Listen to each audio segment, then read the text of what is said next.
Welcome to the show, everybody. Oh, it's a Thursday night. Hope everybody had a great week. We did. We hit 700 subscribers. We hit our goal last week. So we thank everybody that helped us get there. Now our next milestone is 750. Uh, Taking 50 at a time. So good job. You guys did a great job during the Queens game, the 108 to 80 blowout of Queens, which we'll talk a little bit about What is that later. noise? Um, and your mic's hot. The later in the show, but first tonight we want to give some shout outs to see who's in the building so far. Jeff's in the building, Joe Cool's in the building. Say hit that like button, appreciate that. Ken Ray's in the building. Pooh Bear, we got that. Thank you for hopping out and coming back in and checking that for us, Pooh Bear. I appreciate that. But that must be a glitch with YouTube right now because we've been using that forever and it's not had a problem. So we'll leave it off until we can figure out what's going on with that. Pooh Bear says, "How about Antonio Jordan committing to this Ryan Silverfield staff to return?" Yeah, that's big, Yes, man. sir. That's big, for sure. With his size and athleticism, he should be a weapon, uh, for sure. Angel, how you doing? Oh, Arky Joe, I'm sorry, bro. Yeah, Arky Joe, you owe me. As you see, we got the animated cowboy tonight, so I win the bet. And Just kidding. yeah, but uh, but yeah. So what we're gonna do tonight is we're gonna find out what you guys think. Nevada, welcome to the show. We're gonna get some time for everybody to get in, but we're gonna talk about. There it is, the patented wow from Marky Joe. I can hear it in my head every time I see that. Wow. The the Arkansas Razorbacks, are we under construction or are we refurbishing? Are we just patching a few holes and plugging a few rough spots and gonna run it, or are we completely gonna rebuild? We're gonna let you guys tell us what you think later in the show. And we got some recruits that we're not saying we're getting them. So let's get that clear. We are just talking about a possibility of getting them. And hey, Binky, appreciate you coming through. Good evening. Welcome to the show.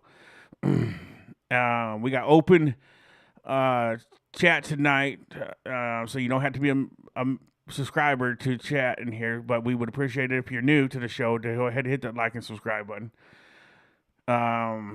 But we're gonna go over a few players here, and we're gonna bring them in and let you take a look at three guys we kind of just picked up to see, um,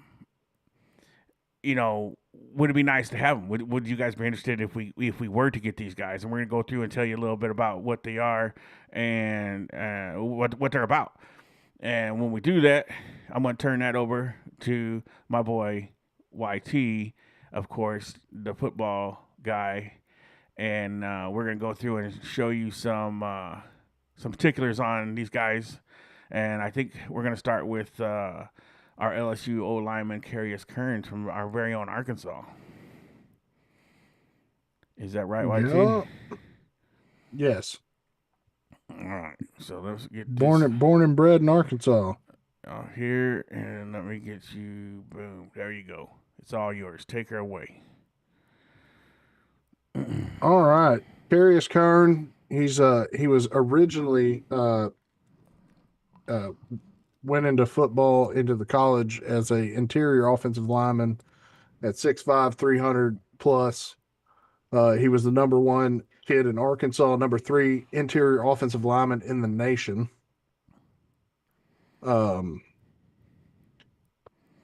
67th nationally. So he was the top 100 player that we whiffed on under Sam Pittman. Uh, it could have been more money. That could have been the issue, or maybe he just didn't like Sam Pittman.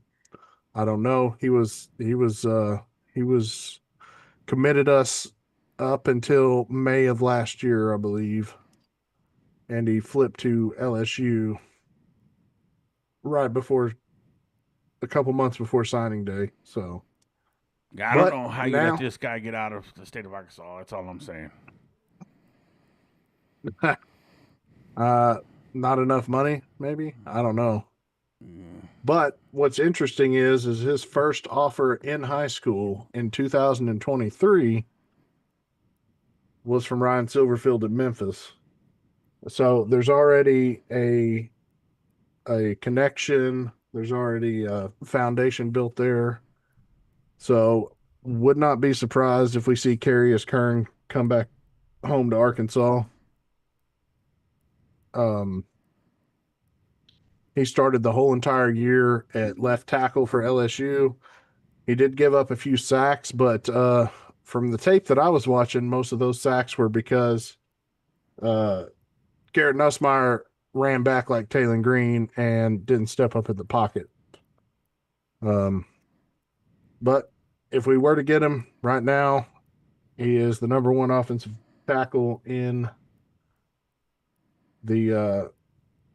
in the nation in the portal.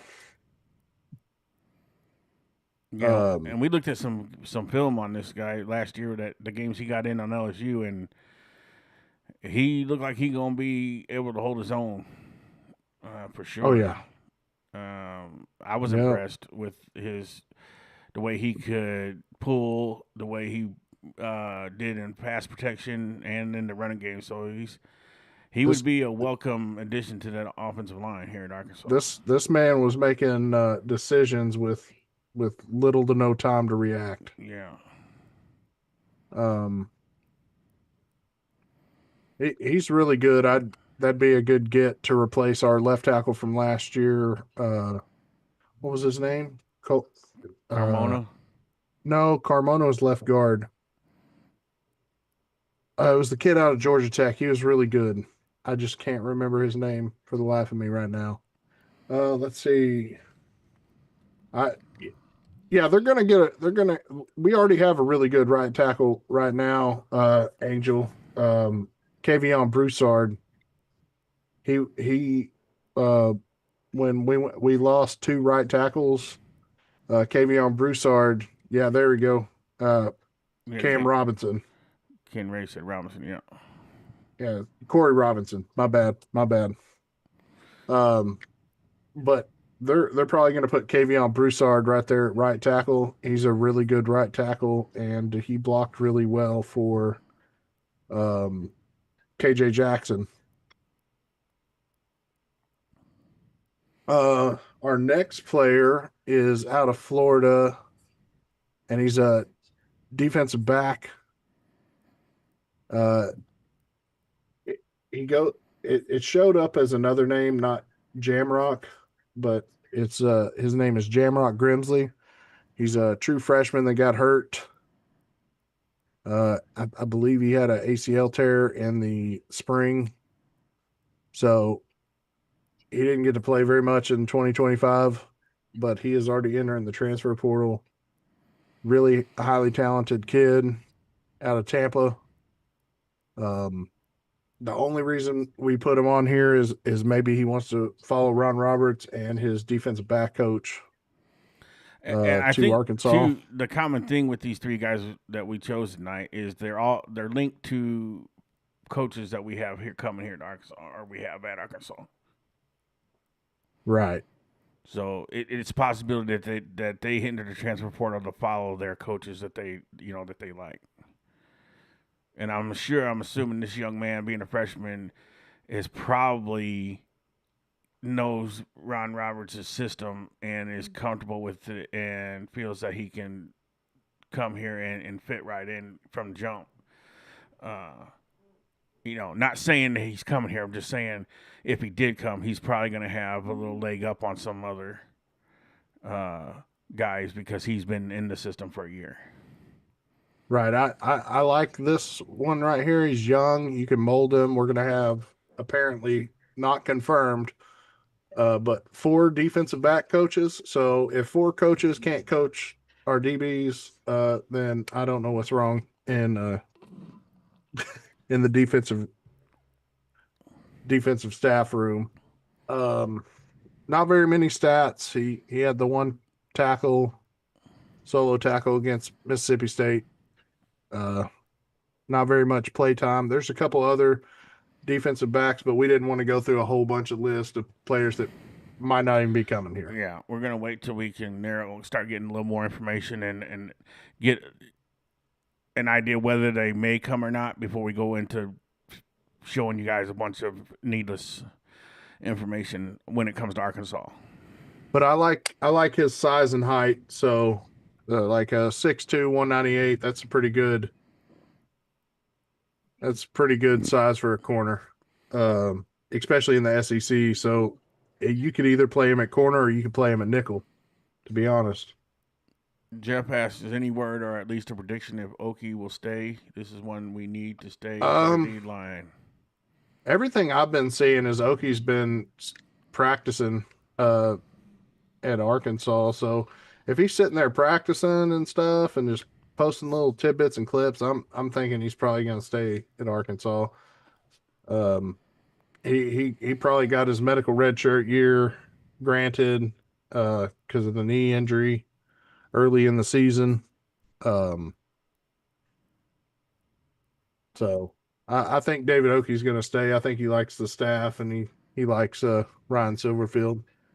Our next person up is Cam Davis. Again, not a whole lot of playing time with Florida State. Yeah, Binky, there is another defensive lineman that just entered in the portal today. So that's 2 defensive linemen. The one that entered today was a starting defensive lineman, which I don't know if they got him crystal ball to us, but could be a possibility. Also, if any Arkansas State fans are out there, it's first quarter. Arkansas State is up 7-0 on Missouri State in the Xbox Bowl. Little brother, as Jeff likes to say, is Yeah. But Cam Davis, I would say he would be your every down back, Cam Davis, if you were to get Cam Davis. No, Blinky's in the chat. Oh, he's Blinky is not asking. in the chat. He is. Oh, there he is. He's asking Binky what the name of the defensive lineman from Florida is. Oh, okay, I got you.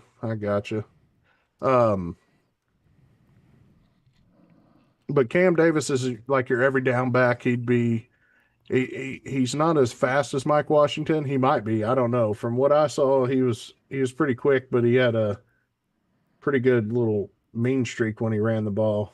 The Makai, I'm gonna butcher this last name. Boro is his name. I butchered that last name. I'm not gonna lie. Is that defensive lineman's name? But he's a compact running back, 5'10", 217. Like I said, he'd be your every down back. I would compare him to Rashad Dubinion, which last time I checked isn't a bad running back. Yeah. But he'd be a good get. There's a couple other running backs out there in the portal that we could possibly get. One's from Texas. There's a couple from. There's one from LSU. Wouldn't mind having a running back from Memphis that ran all over us. Yeah, I think he's in the portal too, isn't he? Yes.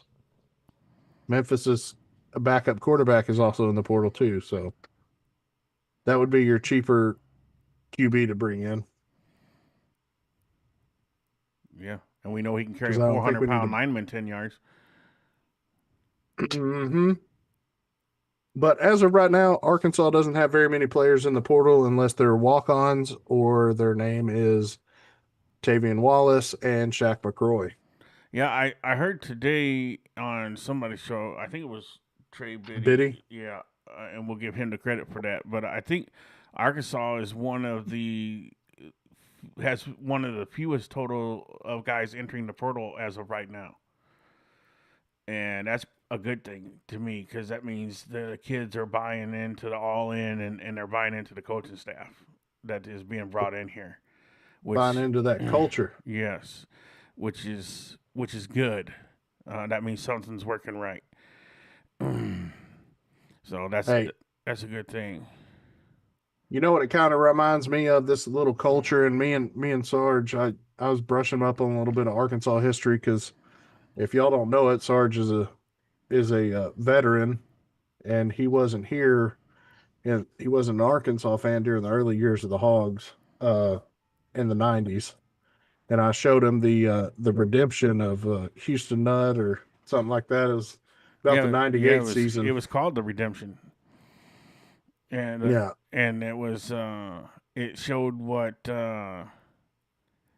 just with a change of leadership, same players went 4-10 or something, 4-8 or something like that. 4-8, 2 years in a row. Yeah, and then a new coach comes in, Houston Nutt, and literally with the same players switches them to they become winners with just a change of philosophy and a change of the environment culture. And I think that we're kind of seeing some of that now. And yeah, Kurt, you're right. They did start 8-0 under Nut, and I believe that was because he come in with a new philosophy, and even the players in that talked about that in that interview. They even said it was like A night and different day feeling. different from the coach. Who was the coach they had before? It was Ford. Yeah, Ford. Whereas a hard nosed, tough nosed, you did what you worked, He practiced. pretty much beat him up in Yeah, practice run them every into the single ground. day. And then you got Nut come in and changed all that, and then the kids responded. So I think you could say the same could be happening again. History does repeat itself. And then I think some fresh new energy coming in with Ryan Silverfield and the staff he's putting together. And I wouldn't say that these guys are white collar guys, but they're blue collar, lunch pail, guys that are going to come in and work and put in the work to turn this program around. So I think we're I heading think in a they're good also going direction. to do what's best for the kids as Yeah. well. Mm-hmm. They're gonna make this program be a lot more positive. They're gonna have a lot more structure. I think they're gonna hold people accountable, Yeah. and I'm just going off of what the coach is saying. If he's saying he's gonna hold the players accountable, I believe that he's gonna hold them accountable. Sam Pittman held the wrong standards of accountabilityness, in my opinion, to some players more than others. Um, But I think if you're playing bad on the field, then your butt's probably going to go to the bench. Yeah. Next person up. But you never know. We could catch lightning in a bottle with why does it keep blocking out people's stuff?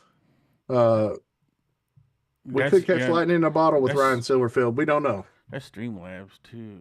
I don't understand. Yeah, it's Streamlabs. Pooh Bear the Prophet said, we're going to find out soon if they're leaders of men in the SEC gauntlet, especially with 9 games.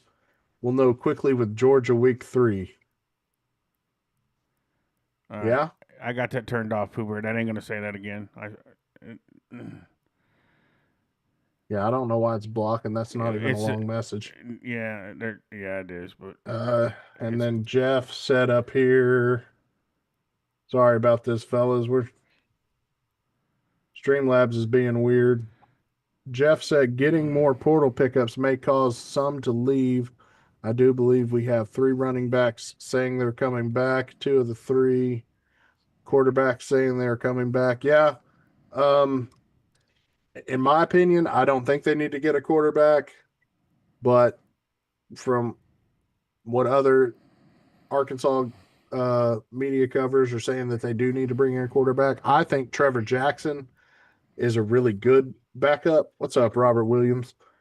Um, but personally, I think we're good at quarterback on the hill Hey, right Robert. now, unless you go maybe find a freshman somewhere.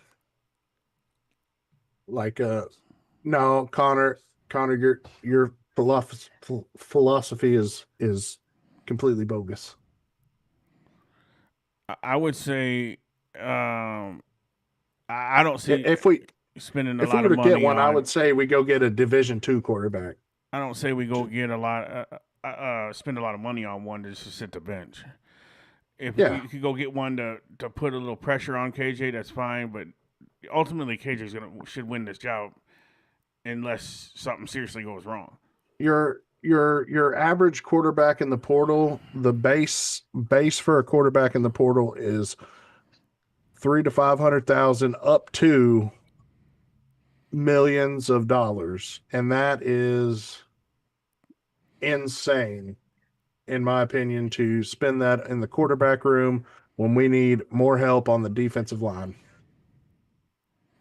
Yeah, I agree with that. Pooh Bear. Pooh Bear says if we have some money left over after our defense is completely filled, I say go get a QB, Absolutely. and I would agree with that 100%.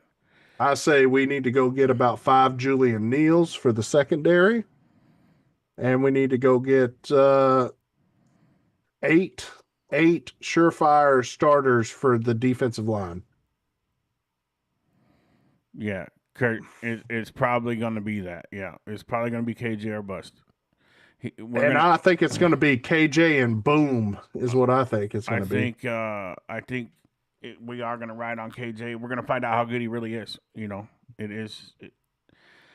Um, it is what it is. But that's a lot to put on a coach though in his first year. Does he come in Connor, and say, Connor, come on, bro. uh, does he come in and say, I'm staking my whole first year on KJ, or does he bring in somebody that he knows where case KJ does falter, he could put somebody in that that can right the ship. But I agree with what everybody's saying though. First and foremost, um, the defense has got to be addressed first. They should get the majority of the money because we got offense. We got very little need on the offensive side of the ball. Our biggest need is that defense, and we need athletic, smart defensive guys to play Ron Roberts' system. I think we got two linebackers that can run Ron Roberts' system. But we need some backups, because in the SEC, kids do get hurt. I think those linebackers you're looking at are Wyatt Simmons and Bradley Shaw. Shaw would be really great to get to come back. I don't know if he's put anything out, but that would be one that I would be looking at heavily to pay money to. And then I think you need to go get at least two or three more linebackers. Um, We need a few defensive linemen. yeah, I think we need at least three deep on defensive tackle. We need a couple edge rushers too, legitimate edge rushers. Right. I there's a lot to be said that needs to be done on the defense, and I think they'll get it figured out because Ron Roberts is going to tell his assistants, "This is what I need to be successful," and they're going to go get them Yeah, because we have talent on the defensive tackles. They're just young. They're really young. You got Kevin Otis and Reginald Vaughn right now, and then you got David Oki as your veteran if he does decide to come back, which I think he will. You're gonna have, and I'm just doing this off the top of my head. If I miss somebody, I'm sorry. You got Charlie Collins on one edge rusher. You got Kavion Henderson. He's another young kid that was also highly touted coming out of high school. Um, let's see. You got Quincy Rhodes coming back. That's a big leadership. I think is Boone. I think Boone is out of eligibility, Angel. If I'm not wrong, he might be. Um, let me see here. Justice Boone. Oop, too many O's. Justice Boone eligibility. Excuse my spelling, guys. I can't spell to save my life.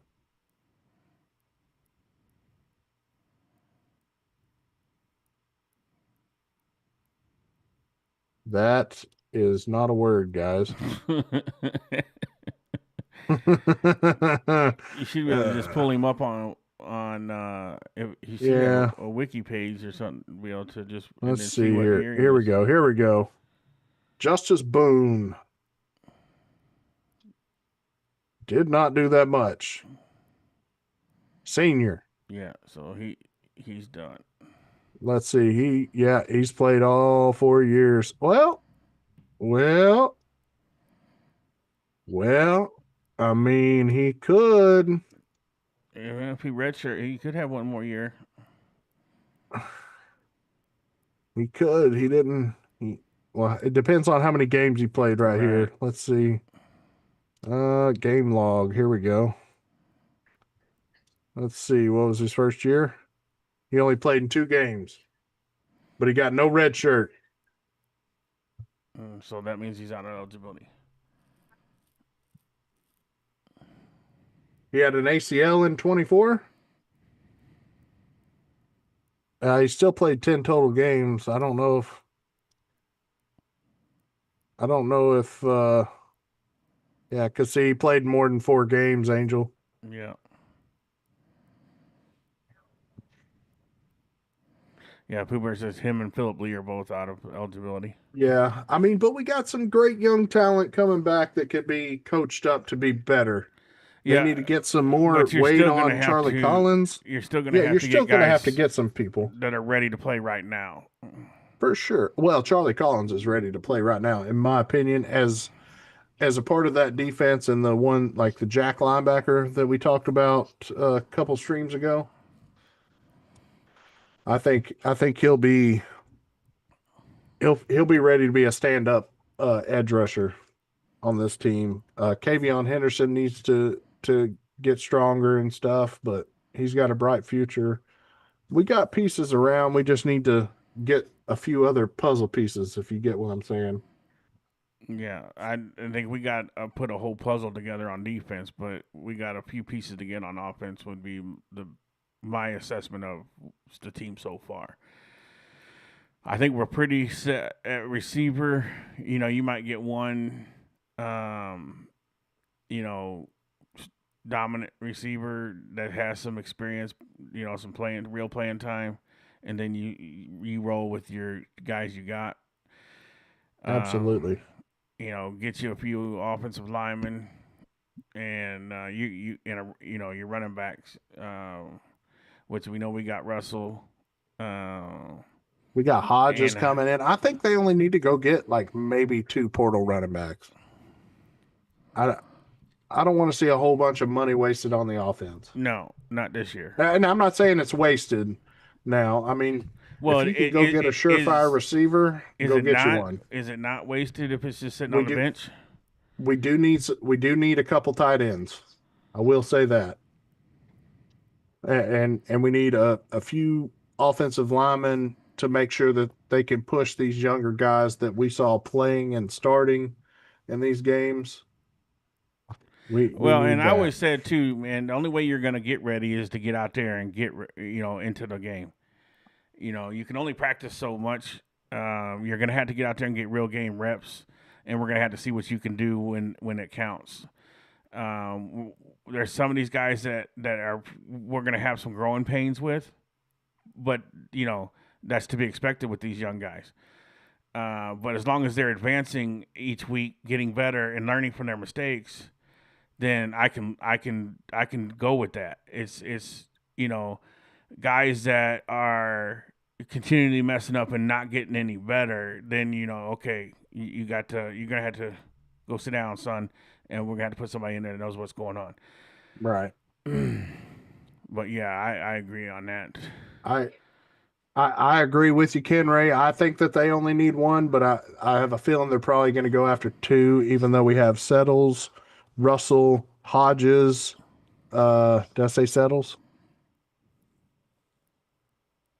What's the other guy's name? Florida State running back that came in. His name is blowing my mind right now.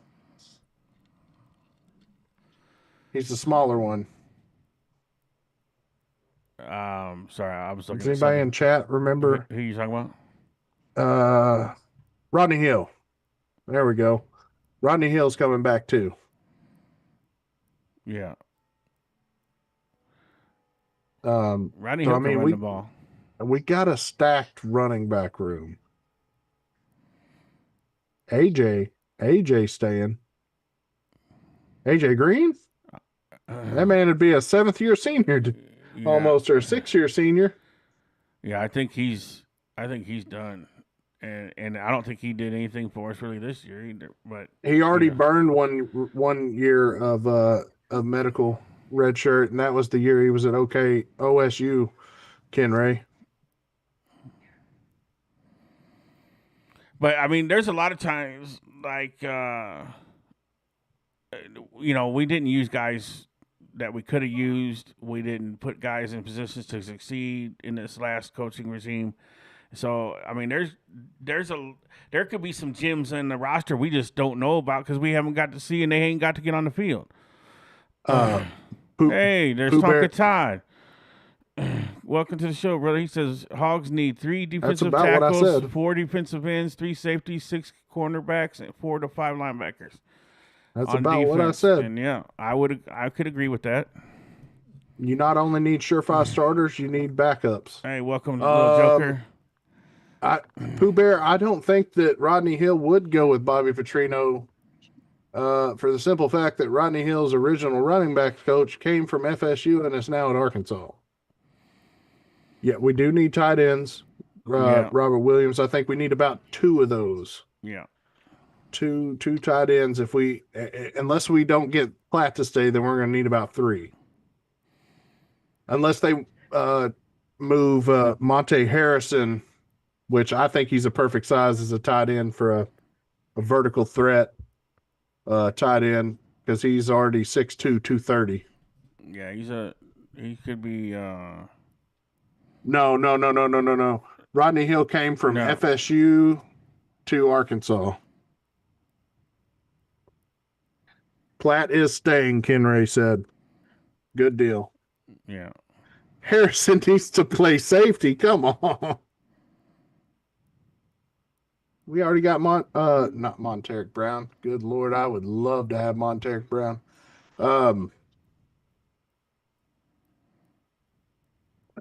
What is his name? He is a Arkansas kid too. I can't think of his name, but he's a good safety. He's a big boy. Miguel Mitchell. I believe he's 6'2", 225 at safety. I agree. They need to put a little weight on Singletary, move him to safety too. Well, I mean, we have the Mountain as our strength and conditioning coach, so. Hey, maybe I need to go up there and visit him so he can get me to lose a few pounds too, Yeah. I don't know that I'd argue with anything he had to say. Right. You're going to do this. Yes, sir. All right, then. Mitchell is fast and a high IQ. Yep. And he's got 1 more year of eligibility left. And that's what it takes to play in this Ron Roberts defense is you got to be fast. You got to have an high IQ. But we're going to you got to know when to pass off a guy, when to pick up a guy. So there's a lot of uniques to the system that he runs that if you got the high IQ you have the speed that you can really work good in a defense like this, in a system like that. So yeah, I agree. But you're gonna have to have dominant defensive linemen for his system to thrive. Yeah, because you got to get pass rush. You got to create pass rush. If you can't create a pass rush, I don't care what defense you run. There's guys going to get open because the quarterback can stand back there all day long. So yeah, it's going to be imperative that we get defensive linemen and edge rushers That's in the true, little portal. Joker. We need playmakers and play creators on Yeah, defense. yeah. We need our linebackers to feed off the energy from the Well, D line. They got what to work together. what show I watched another show, and I would give them credit if I could remember who it was, but they put on a graphic. Oh no, I guess it was Mo last night. Yeah, it was Mo. That It was the showed Hog that Wild podcast. yeah, the Hog Wild podcast that how Ron Roberts turned around in his first year, how much higher he took the defense and turnovers and quarterback rushes stuff. I mean, it was the guy. It was nuts how much difference he made the defense first year. So hopefully he can do the same thing here because we get any kind of turnovers here. I mean, Arkansas. I wish I knew off the top of my head how many Arkansas turnovers that we had as a defense that last year. Yeah, that we got last year because I'm here to tell you I don't think it was many. And I think that's what really hurt us is we didn't create turnovers at all. I can tell you real quick. Hold on one second. Sports Reference. Credits to Sports Reference for these. Let's see here. Defense and fumbles. We had a total of forced fumbles, 6 forced fumbles, fumble recovery for touchdown 1. We have 3 fumbles by takeaway. We had 6 interceptions. So we had 9 total takeaways, guys. 9. Yeah, that's terrible. That is absolutely terrible. And how many did we give away? Does it show how many we? Oh, yeah, sure. Hold on. We can 11 interceptions. So we had 11 interceptions, and that's not counting how many fumbles we had. Too. Let's see, rushing and receiving. Does it show fumbles? I don't know if it shows fumbles, guys. Yeah, no, it doesn't. Well, needless to say, we had more. We were minus on the takeaway to turnover. Yeah, ratio. we were negative in the turnovers. Yeah, so by a lot. That changing that alone is going to tremendously keep us in games. And Tonka Todd just hit us with some more offensive needs ranked most important to least to first is O-line, 3 offensive tackles, 3 guards, 2 centers, 2 tight ends, 4 to 5 tight ends. 3 is receivers, 3 4 running back. 4 is running backs, 1. I see what you. Okay, the numbers were. I got you. I get what you're saying. Yeah, and yeah, I would say that's about right. Yeah. I mean, we got. I believe Trey Biddy put it out the other day. The scholarships that we have right now, and that's if nobody else leaves. We are at 78 scholarship players on the team right now. And with the new amount of scholarships that Arkansas is available to offer is 105. So we can get up to 30 new players if some more players leave. And I would not be surprised if some more players leave because we're probably not going to have any walk-ons on this team. I know that's sad to say, but I don't think that Arkansas is just going to sit there and burn $100,000 in somebody's face just to have a walk-on. Yeah. Especially when money's already tight. Yeah. Well, I mean, supposedly our money isn't going to be as tight as it was before, and when it comes to NIL, and Right now, I'm going to give them the benefit of the doubt because they said we were going to have more money for coaching and staff, and it's obvious that we do because we're hiring multiple. We've hired 50 offensive or defensive line I'll coaches be right and back. 40 defensive back coaches. So I mean, we are hiring defensive staff and other coaches like crazy. So I do believe the money is there. Um, I will say we're gonna drop the link here in just a minute or two because we're gonna try to get out of here earlier tonight. Um, and we'll talk some more football when we get in with we bring our chat guys in. But I just want to breeze over real quick. We're gonna switch over to the basketball. And talk a little bit about the basketball game. Obviously the Hogs did what they were supposed to do in the 108-80 win over Queens. Trevor Brazil played like a man possessed. There's a poll in the chat, and he's leading as far as the MVP for that game, 79%. A Cups in second with 17. Knox is 3. Thomas is 0.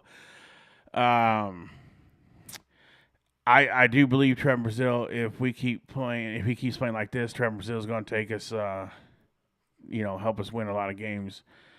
And again, we will ask the guys on this panel these questions too. But are we ready for Houston?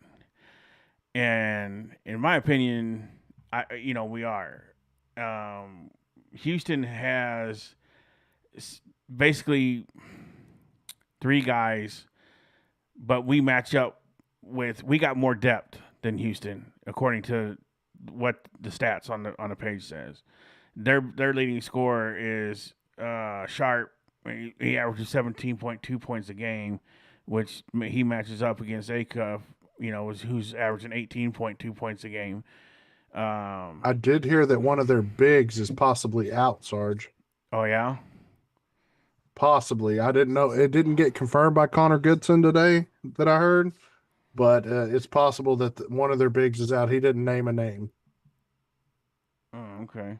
That's good because, and again, I don't want to butcher this name, but Sinak Jr.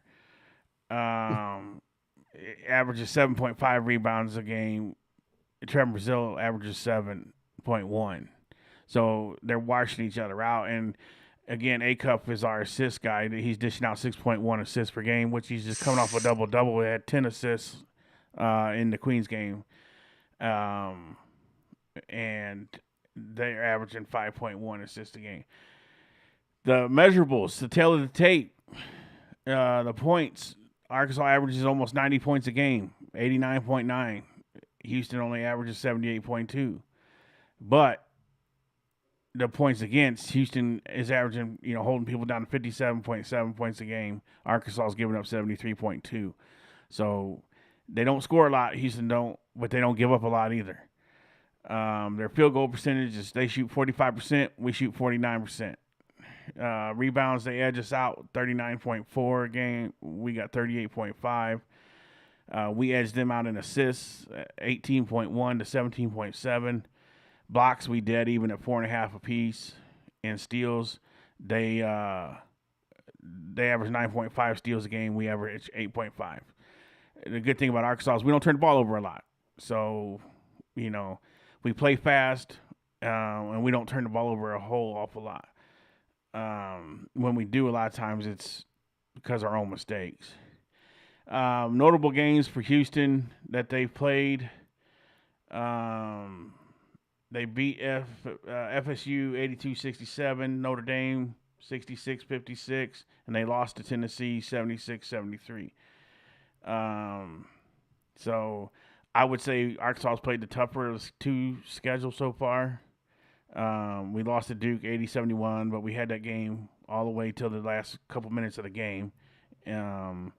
We beat Louisville 89-80, Fresno 82-58, Texas Tech 93-86, and we just come off the 108-80 victory over Queens. Again, the only thing I could say that I was a little disappointed in the Queens game is we gave up 80 points to that team. Um, I don't think we should have gave up that many, but it is what it is. Because we're getting ready to go into a defensive battle, for sure. But the question is, can the Hogs keep this momentum going? And they should be able to, being that basically they've had they play Tuesday, they get Wednesday, Thursday, Friday, and they going right back at it Saturday, which we will have that game on the channel here. I think Houston's going to come out and be a little rusty. They ain't played since last Saturday. Yeah, so they got more time off, and I think that does play a factor. But they're a good coach team, so I think they will be ready. But also, I think the one thing the Hogs got going for them is we can come at you in waves, and you can see how that affected Texas Tech when we kept coming at them. They just lost their legs because they didn't have the players to keep coming back at us. So what helps Arkansas is we got 6 guys that can score and play, and most teams got 5, or 3. Some even have 2 that are dominant players. So they don't have the depth of scoring like we do. So I think that's where Arkansas favors. But we'll see. And the other one, real quick, is is Malik Thomas in a freshman slump, man. I mean, I think he's put a little too much pressure on himself.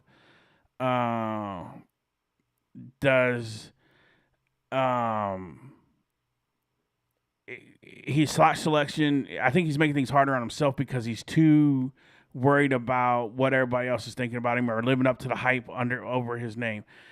The young man just needs to let all that go and play ball. You know what you can do. You've shown everybody what you can do up until this point. Don't let it get in your head now. Just clear all that stuff out and play ball. Let your instincts take over. And I think you'll be fine. But Little Joker, Little Joker said Malik can't play no worse than he's played in the other games. That he's the last couple games, he'll get it together. I absolutely believe he's going to get it together. Just how long? Hopefully, we see the Malik Thomas we have seen earlier in the season Saturday because they need him. He makes the life of Brazil, Knox, Ewing a little easier when he's contributing.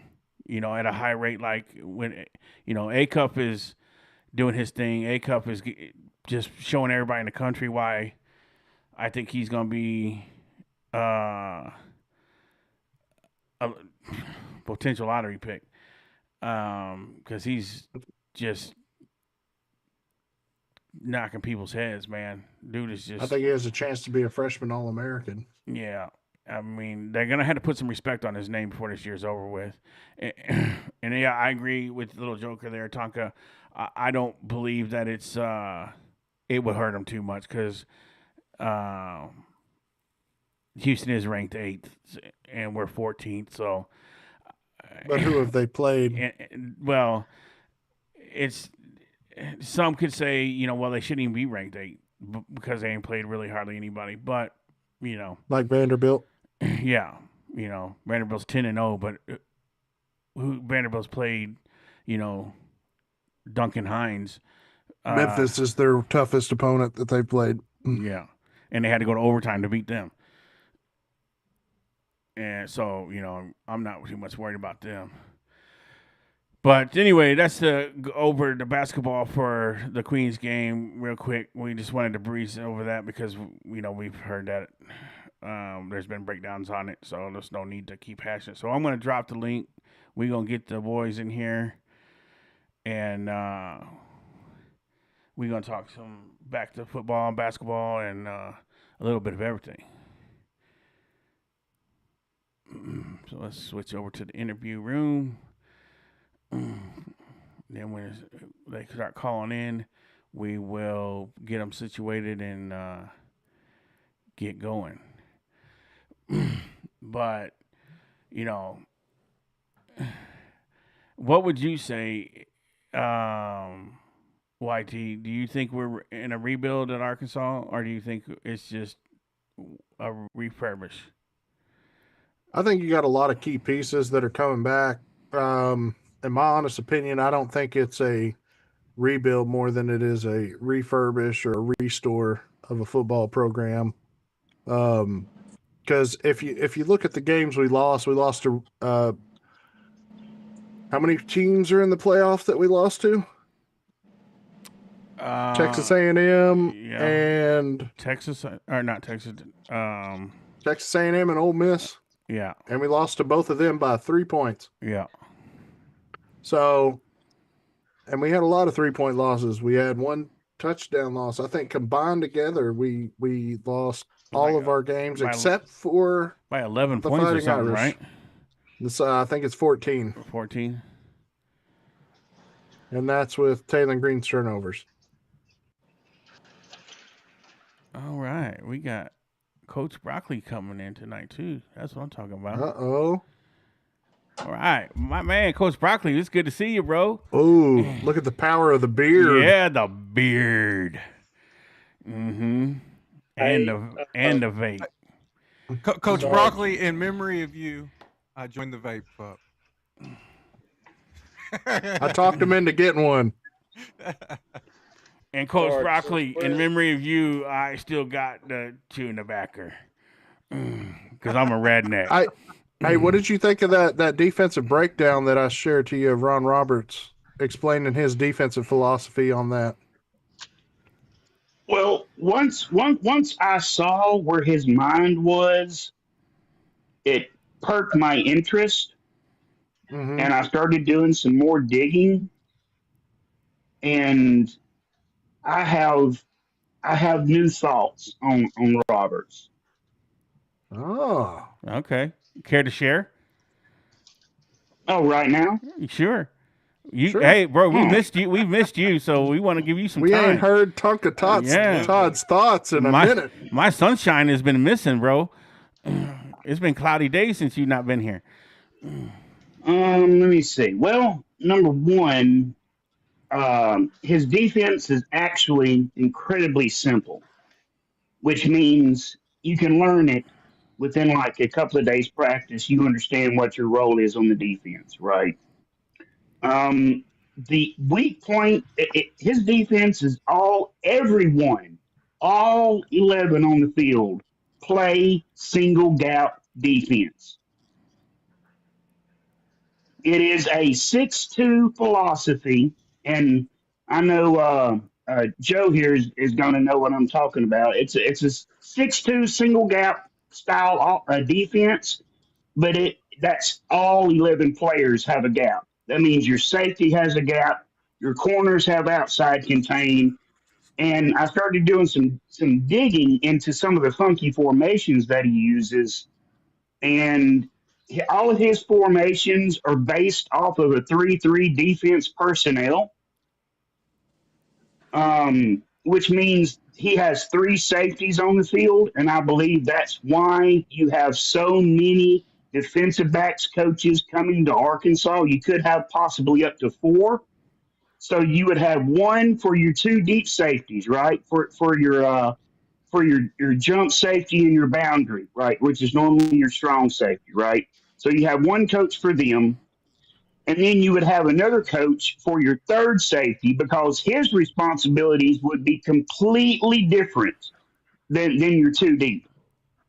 Then you would have another coach just for your cornerbacks, and the fourth coach. I'm guessing they're loading up on these guys in the secondary primarily because the only bad thing that I found about this defensive coordinator is he is Bobby Petrino when it comes to recruiting. He hates to do it, which is not good. That's a serious red flag.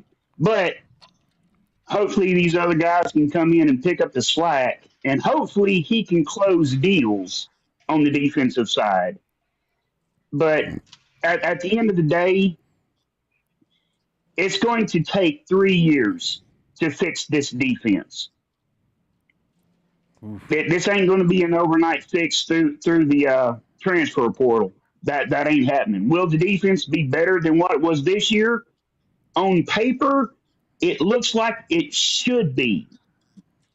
I'm not saying it will be, but it should be, especially if Arkansas can grab the safety and well, especially if Arkansas can grab the safety from Florida and grab the defensive lineman, the starting defensive lineman from Florida that transferring. If they can grab those two pieces, I think that would go a long ways to building this defense. But otherwise, guys, it's going to take 3 years. But you're going to see a lot of one-on-one matchups, and it's going to be highlighted by the three technique.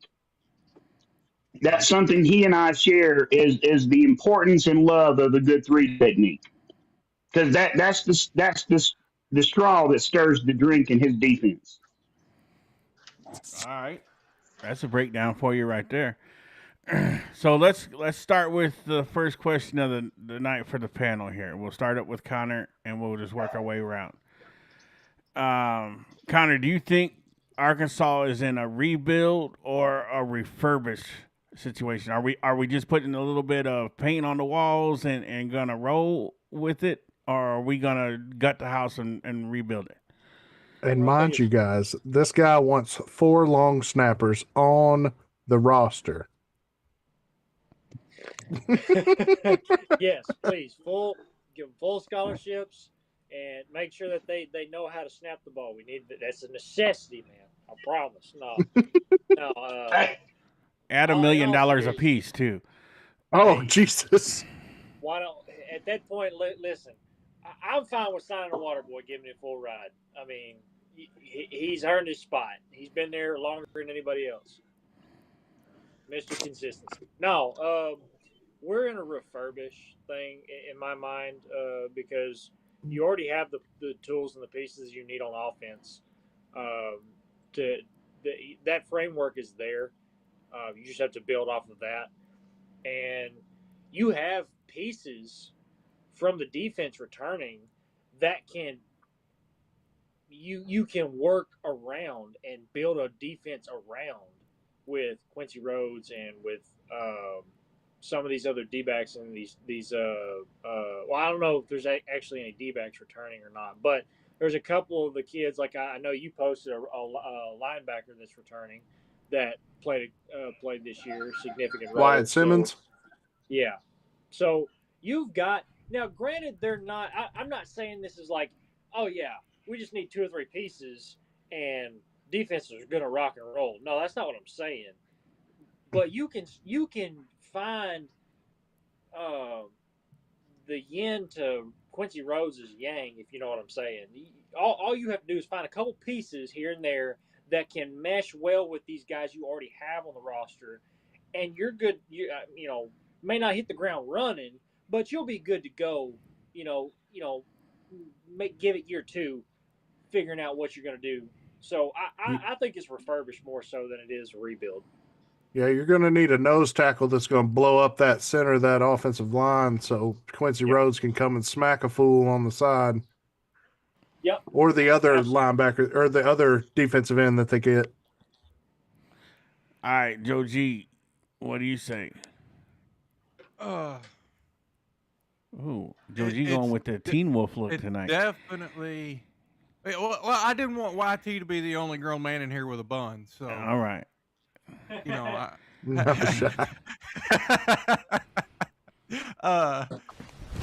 Emotional damage. Damn it. First one with a man bun.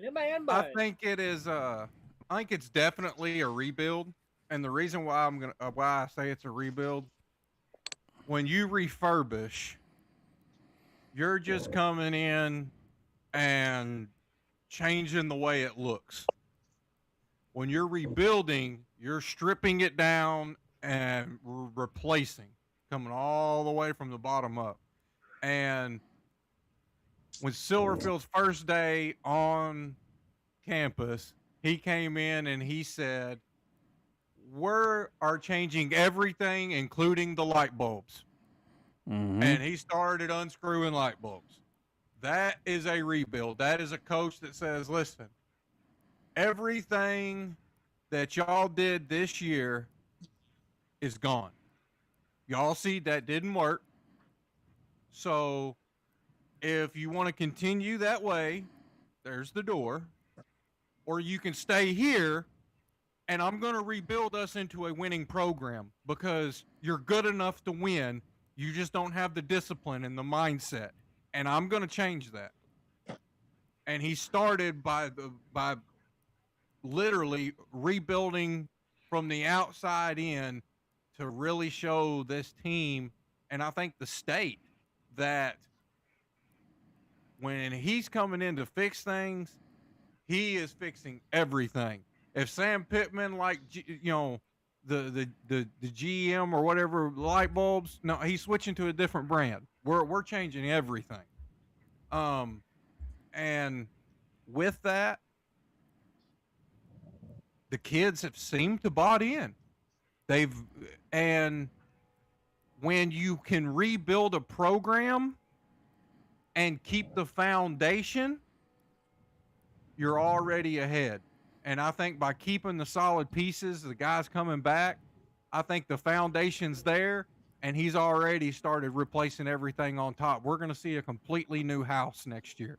To me, that's a rebuild, not a refurbish. Right. I can take that.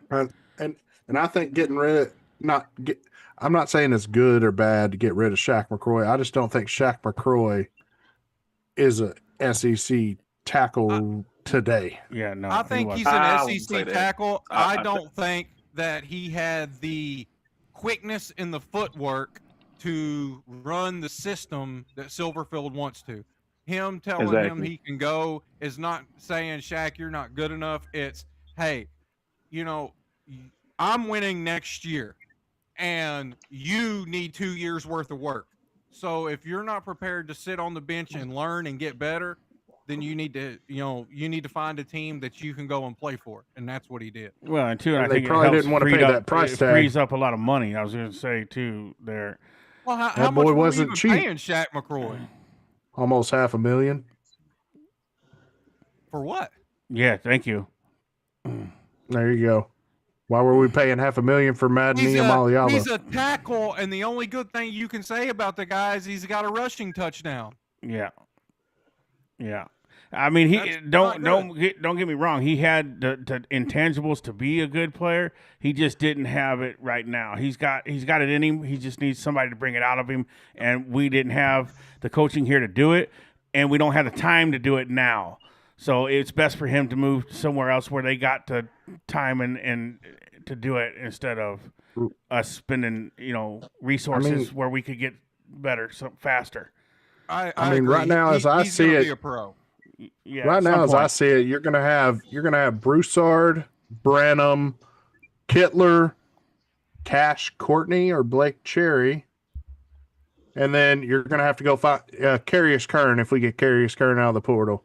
That's who I see meshing all those people. Yeah. All right, let's get to the rest of the panel here with this question. Scout King, welcome to the show, bro. What say you? You think we're in a rebuild or a refurbish?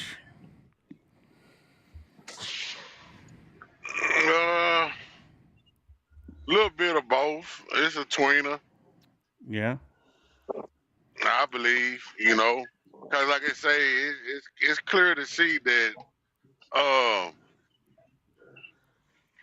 we had the players that can make some plays. Like I say, it came down to coaching and development, and want to.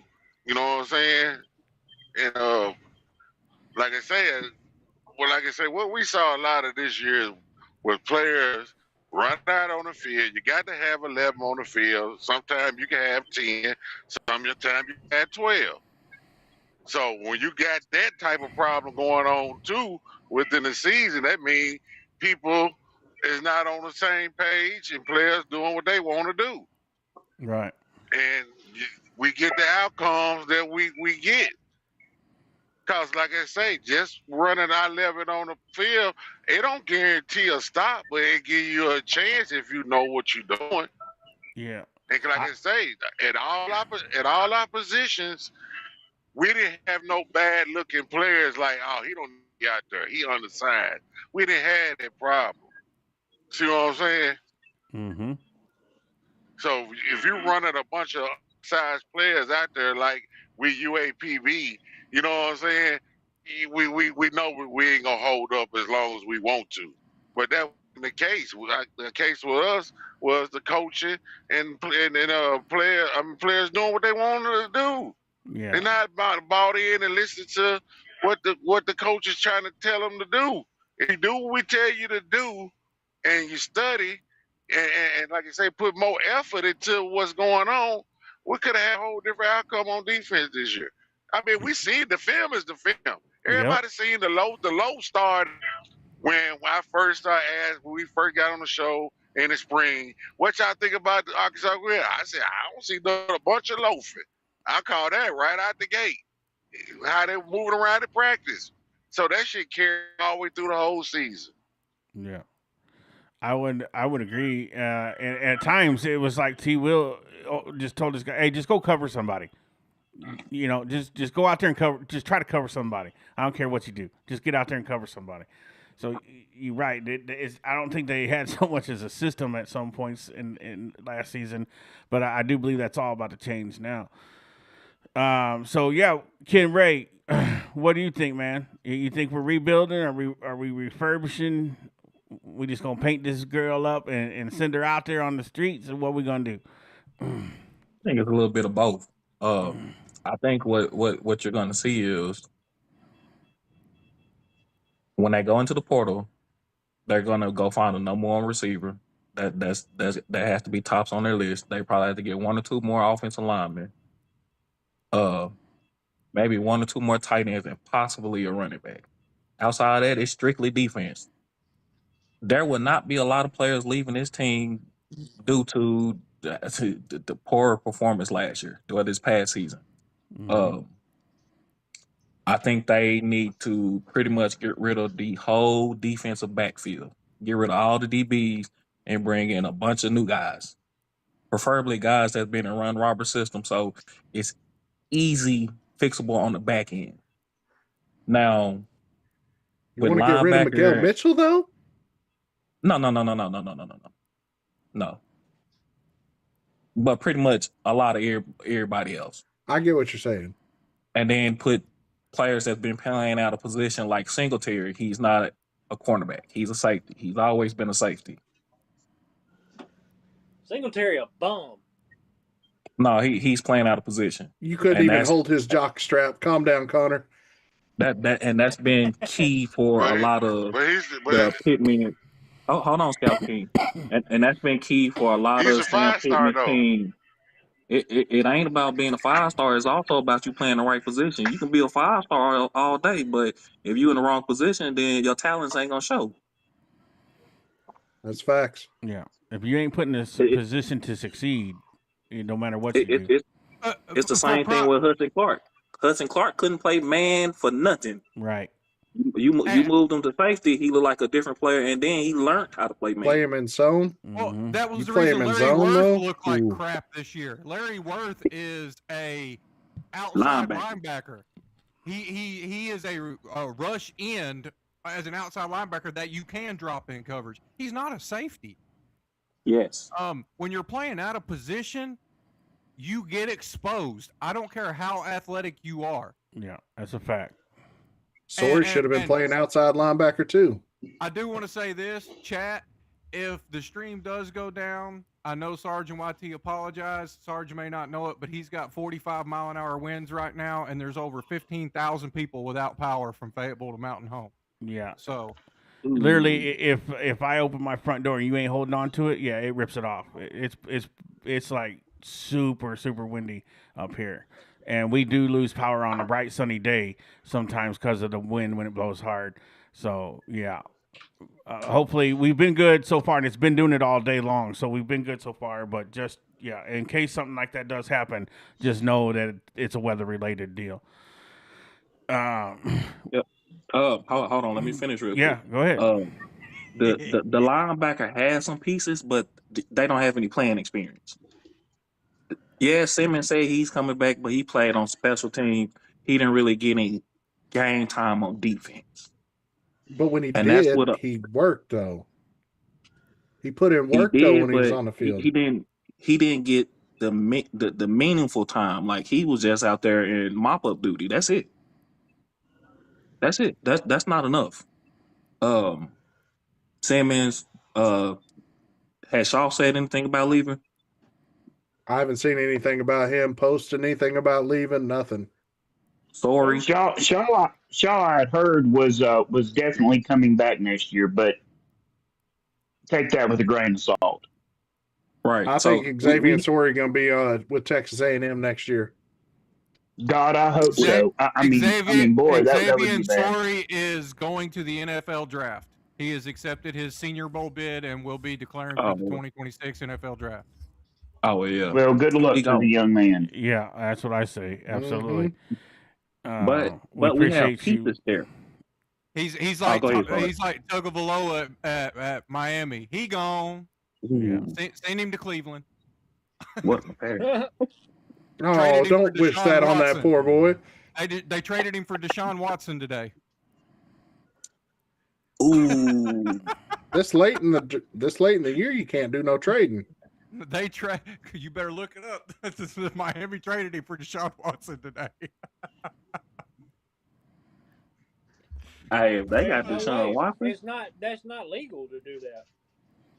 I mean, it's probably something it's probably something they got done verbally, and then when the season is over with, go through the formalities for the draft and stuff. And all that. Yeah. They could have done a free agent swap where they called each other like, "Hey, we're going to drop this guy at the same time if you want to swap." So they're wanting to get him some more concussions in Cleveland. Got it. Oh, he won't be playing. Did y'all know Texas A&M losing both of their coordinators after this season, after this game, after the playoffs? Yes. Yep. Yeah. Not only that, Diego Pavia's. It's alleged that they're alleging that he's going to file a suit against the voters for the Heisman Award.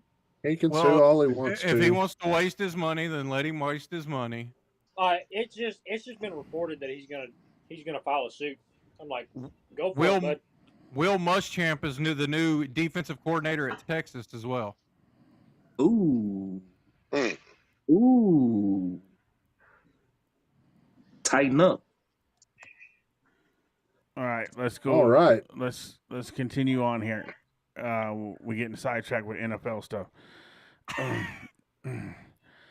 Tonka, rebuild or refurbish? It all depends on which department you're talking about. If it's special teams is being retooled, right? They're getting a fresh coat of paint and they'll be ready to go. Defensively, it is a 100% strip it down to the frame and build from the ground up.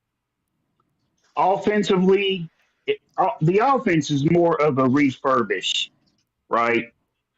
And I'm defensively, I'm really curious to see what Coach Roberts has up his sleeve, because if you go back and look, everywhere he's been, he has tweaked his 3-3 defense just for that school. Like what he ran at Florida, he did not run at Auburn. He did not run at Baylor. What he ran at Baylor, he did not run at Auburn. He did not run at Florida. But when you say that's a good thing, yeah, no, that's not a bad thing at all. He changed his defense to that's actually what his personnel was. Mm-hmm. Right.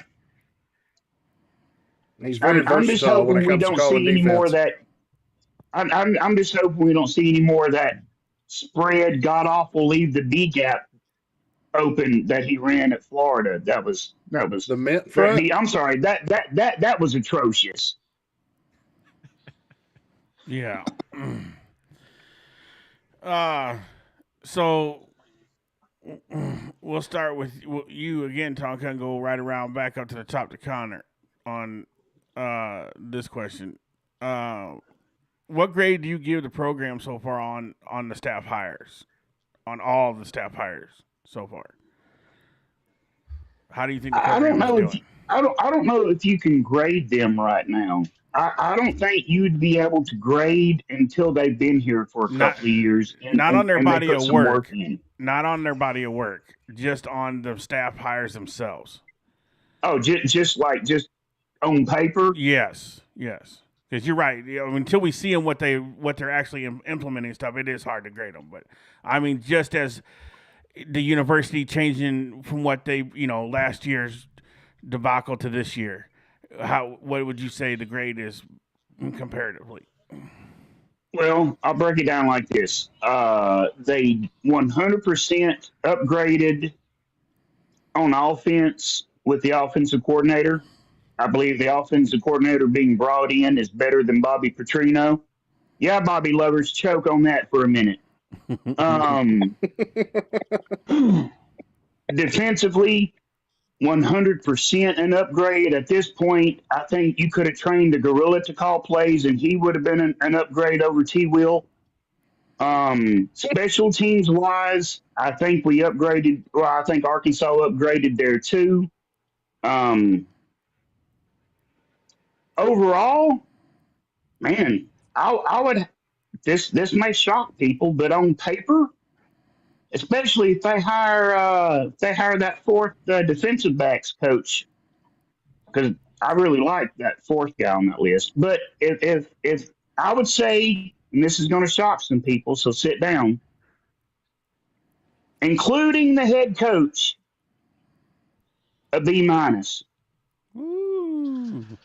Oh, he had a little bit of like one of those medicine things of Kool-Aid in his mouth right there when he did that.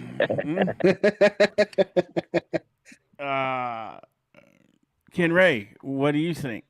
What grade do you give him? I give a B plus. All right. A B plus. We got a combination of recruiters and developers. Uh, the only thing that I don't like about this staff is that Ron Roberts is not a recruiter. That's the only thing. Um, Now I am interested to see if they're gonna add another D line coach, another linebackers coach. If they do that, then yeah, I'll stick with my B Oh, plus. I don't know if y'all noticed, but Purdue fired their defensive coordinator, which was our linebackers coach under Barry Odom. Who Sharer? Yeah, I'll take him. I'll take him. as the linebackers coach, he's a hell of a Yeah. recruiter. Yes, I'll take He him. got bumper pool. Yeah, He had Bumper Pool, Grant Morgan, and Henry playing like absolute animals, way above their skill level. yeah, Yep, I'll take him. that's a fact. I'll take him. Scout King, what do you give him a grade? I think I give the whole everything a C. Cause we ain't seen nothing yet. Like you say, the grade can go up when you once we see the product on the field, and it's gonna be noticeable. Real noticeable. You know what I'm saying? After the first snap, just the demeanor and body language, you'll be able to tell that it don't take long to see that. Yeah, And y'all know how I think in football that, like I say, man, it's all year to year. no It's game to solutions. game. It's play to. It's not. It's play to play. Like I say, yeah, we done seen it happen years. Y'all just got through talking about it earlier in the show about you looked at the redemption. You know what I'm saying? It's season to season, man. Like I say, Indiana going through it now. 2 years ago, it's documented through college football. Yeah, Don't nobody know what's coming up the following season when a team was down and out, and then look at them now. yeah, that's a fact. That's Now a fact. the trick is that everybody in the nation is wanting and they keep firing folks, is once you get it once, can we withstand it forever? No, Right. you can't withstand it forever. You know Right. what I'm saying? But you're doing good if you could get 4 or 5 years out of it at the Yeah. max I agree. in this era. You know what I'm saying? So that's just the problem, right there. But like I say, man, like I said a couple weeks ago, I can already tell, and it's still gonna be changes in the SEC before in the next couple months and once spring come and all that. Like I said, man, next season, this schedule we got, it's up for grabs. Mm-hmm. It's not as bad as we think it's gonna be. Oh, we playing 9 SEC games. So what? Everybody else got to play A ball 9 too. game is a ball game. Right. Yeah, a ball game And is a ball game. You know what I'm and saying? That's why I say all of it's up for grabs. And a bunch of and these teams ain't gonna be the same as they were this year either. well, and to your point, Scout King, and you know, any football team changes game to game, Yeah. right? You never have the same team show up twice. What you did great last week, you may stink at the next week, but be good at something next week you wasn't good at the week before. Yeah, and that's the point of where the coaches, the good coaches keep that consistency as long as they can, and that's where it separates good coaches from bad coaches, for sure. Joe G, man, what do you give them? I'm gonna put myself on a 2-minute clock and try to get all of it in. I'm gonna give them an A minus, and I'm gonna explain why I'm gonna give them that high. Scout King said, are we gonna be able to retain them? That's the big key. If they're good, if we can retain them, we now have a defensive coordinator that is being paid top 10 in college football in salaries. So outpaying the guy is probably he's nobody else is going to pay him higher. And with Ron Roberts, we all know he's not a recruiter, but every single defensive staff member he's put on that defense with him is a heck of a recruiter, including our safeties coach that brought the Metcalf boys in, and Braxton, guys who have already know how to recruit elitely at this level. Now, Selman Bridges. Yeah, Selman Bridges. Offensively, I think that's a heck of a lot bigger question mark than defensively. Just because of the simple fact we're looking at a new quarterback, a new offensive line together. This could be really good or really bad. But as far as coaching staff, I think they're on the right page, and I'm gonna give it an A minus. Great, awesome. Connor. B plus. Short and sweet. Wow. Oh, I didn't even get to hit my Okay. 2,000 years later button. I was about to say, I almost fell out of my chair. I had my finger on the button, and You're gonna have some dust on that button. and he didn't even give me an opportunity. The boy just You gave us a stole- B plus and looked You at us stole stumbling. my fun from me, Connor. How dare you? Okay, I'll let, rant for you real quick. let me say something because I got to go in a minute. Uh-huh. The advantage that this staff has is only one transfer portal window. It's not two. So guys won't be able to come here in that first window. They don't like it. They can't leave in the second window. Right. That's going to help out tremendously. So I expect them to get some guys that we wasn't expecting. Now, how that transitions into the season and everything, I have no clue. But Well, That makes sense. I'm happy Well, about that. I will You say know, this, and I think that April 1 to no more. I I I don't think think they having that April 1 to no more. no, it's No, only in it's January. only January. That's it. So the April window, that's more for seniors that's graduating from that school, so they can still move around, but not in the SEC. Right. SEC schools after that window closed, they can't move to another SEC team. Right. That's been like that. That rule has never changed. No, there won't be. There's only one portal window. There's no more late fall, late spring. Yeah, One Well, that's window. what I'm You got saying. 14 days to it was move. December and January. That was Well, the two main and portals. well, speaking of transfer portals, there is one thing that is not being said about this coaching staff that I think needs to be shouted from the mountaintops. Number one, Florida has a new head coach. That new head coach was quickly greeted by 12 plus transfers out. We're talking starters. Mm-hmm. Okay. Right 5 now they're stars. sitting at 12. That number is expected to grow. Auburn, same thing. Mm-hmm. 12 plus guys hitting the portal. Why? It's a new coach. Arkansas brings in a G5 coach. How many transfers so far of 2. people transferring out? What's the 2. number? 2. Scholarship players, 2. 2.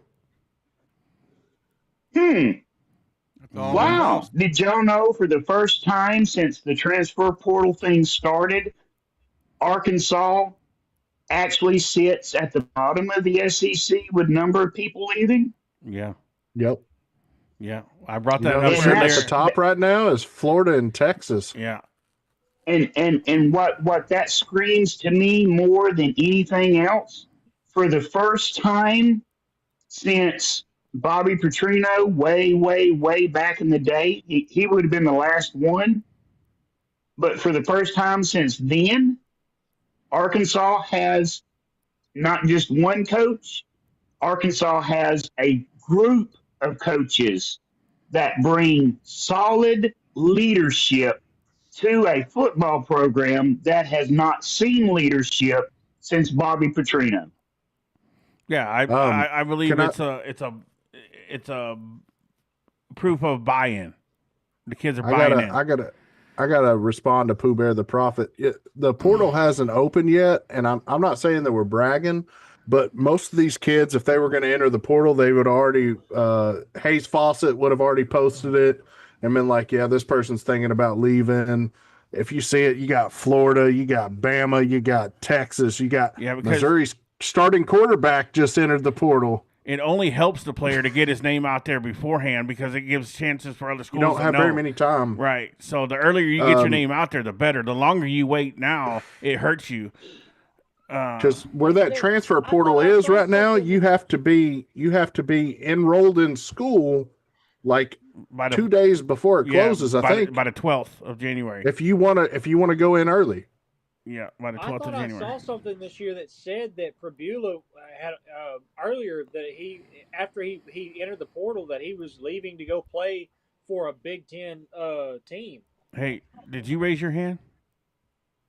Yeah, you didn't see it right there? Oh, okay. No, I'm just kidding. I don't know where Bo Prabula's going. I think he might be going to Florida. Wow. Well, it may be too, but you know the thing with I had to do it. Texas, the reason why all those people leaving Texas because they don't want to sit behind and watch Manning at quarterback. Connor done made me want to do this, Sarge. No, I was just messing with. I love Connor. I'm gonna jump off, but I'm still gonna be listening. I'll be in the comments. All right, man. Hey, be safe, bro. Good to see you, Ken Ray. I'm gonna see you, Ken Ray. Hey, Chris. Take those punches, man. Yeah, I don't care. It comes at you with love, bro. I love messing with you, bro. Yeah, y'all can hit me with it all you want to, because at the end of the day, all right, I can get back now be quiet. Oh, all right, yeah, stop. you are right, Chris Sullivan. Keyshawn DeVille did. I was just give me a second. I'm gonna put him. Oh, sorry. I'm gonna put him up on the screen because I do believe he's new to the channel. If he's not, we appreciate you anyway. But if you are new to the channel, Chris, we appreciate you for coming in and watching the show tonight. And if you haven't, hit that like and subscribe button. Well, Chris Sullivan says Arkansas has 3 entering the transfer portal. I thought JUCO defensive back Davila said he was going to transfer. I think, and that could be. So still, even 3 compared to what these other schools have got going right 40. now. Well, look at us last year. Our whole roster went to Ole Miss down there. So I mean, to compare to this year, I just think that really says a lot. Like Tonka said earlier, it really says a lot about the coaches, and what they're bringing. The kids are buying what they're selling, and I think that's really important on the culture that is coming to Arkansas. SP man, welcome to the show, bro. How's it going? You having a good Y'all one, man? Good. How about yourself? Pretty good. Just got in and out for work. Oh, well, glad to have you in. Well, whenever Yeah. you're ready, I'll hit you with one. I'm ready. So, first question of the night was: is Arkansas in a rebuild or a refurbished situation? Are we going to tear it down to the studs and redo everything, or are we just going to put some spackle and some paint on the walls and carry on? Ooh, that's a tough question. Way I look at it is they're retaining a lot of key players. Quincy Rhodes, KJ Jackson, the running back out of Benton. What's his name? Braylon Russell. Yeah. Gotcha. Braylon Russell. Those are big time players. I'd like to think that they're retooling this team. This team was really close this year. They were pretty much in all of their games except the Notre Dame game. And we've talked ad nauseum about what happened in that game. Right. The biggest thing for me is this coach is going out and he's hiring the staff he needs to build the team that he wants to build. They got a stud of a GM. Ron Roberts is a really good DC. He actually wouldn't have came to Arkansas a few years ago. He chose other schools over us. We had him on campus. So him getting Ron Roberts to me is a big sign that, hey, we're serious about this. We got to win, and we got to win now. Yeah. All right. Good take. I agree with everything you just said. So we were only on the second question so far, and that question is: what do you give the program as far as a grade wise on the staff hires we've gotten?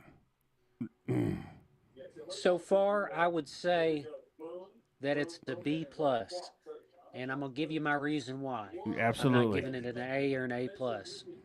To me, if you're gonna go out and get a $2 million defensive coordinator, I expect you, if you're serious, to go out and get high level position coaches. And I'm not saying that they haven't got a few of them.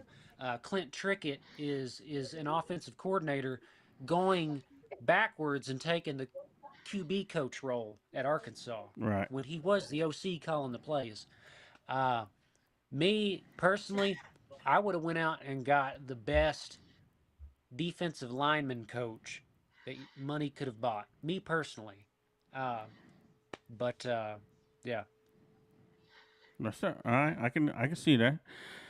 Nisha, welcome to the show. Are you coming in to gambling right off the bat? Don't even say hi. Just come in straight gamble all. So but we still love you anyway. And can I say one more thing about the staff real quick? Yeah, sure. Go ahead. While I got the floor, so what I've been impressed with is not just the people that they've hired in certain roles, but they've went out and they've completely gutted the support staff, as in graduate assistants and people that work in the office. And I've been calling for that ever since the Memphis game where they lost. I said, it's all got to go, man. So there's actually no limit on the amount of support staff you can have in the building now. And for the last few years, it's been like that. And Arkansas had the lowest number of recruiting and talent acquisition staff Yeah, we had of like the 3. whole conference. Yeah. And Georgia's got, I think they said 14, something like that. That number's irrelevant. The number that's important is the fact that we've got a fraction of what other schools got, and we wonder why our high school recruiting has gotten so bad. Yeah, It absolutely. really makes me think, what was Sam Pittman doing? Did Sam Pittman say, hey, I need more support staff, and Hunter Yurchek said no? Or did Sam Pittman say, no, I'm good with the way things are going? Because both of those situations is a problem. You know what Right. I mean? Yeah.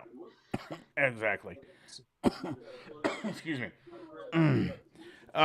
Before we move on to basketball, there's a couple more football since we got more football guys in here tonight. I want to ask this question, and YT, we'll start with you, and then move on to Connor. Do you think we are playing a dangerous game by putting all of our eggs in one basket when it comes to KJ being our starter for next year? Without seeing a No, big body of work from him at all, do you think we're playing with a dangerous game there? I don't think we're playing a dangerous game because the kid's IQ, football IQ, is off the charts. You heard Bobby Petrino talk about it, but you actually saw it in the Texas game against a top Texas defense in the second half. You saw two different complete quarterback games in that game. You saw Taylor Green didn't know what the hell to do. No offense to Taylor Green, but he didn't know what the hell to do against that Texas defense. You got KJ Jackson out there, drive down the field and get a touchdown his first time. That man sliced that defense up. He utilized his tight ends. He hit his when it wasn't open downfield, he hit his what do you call it? Check downs. He hit the person he was supposed to, hit him in stride. He knew the playbook. And he listens. He listens to his coaching. Obviously, Taylor Green listens to his coaching, but cannot produce it on the field. Okay.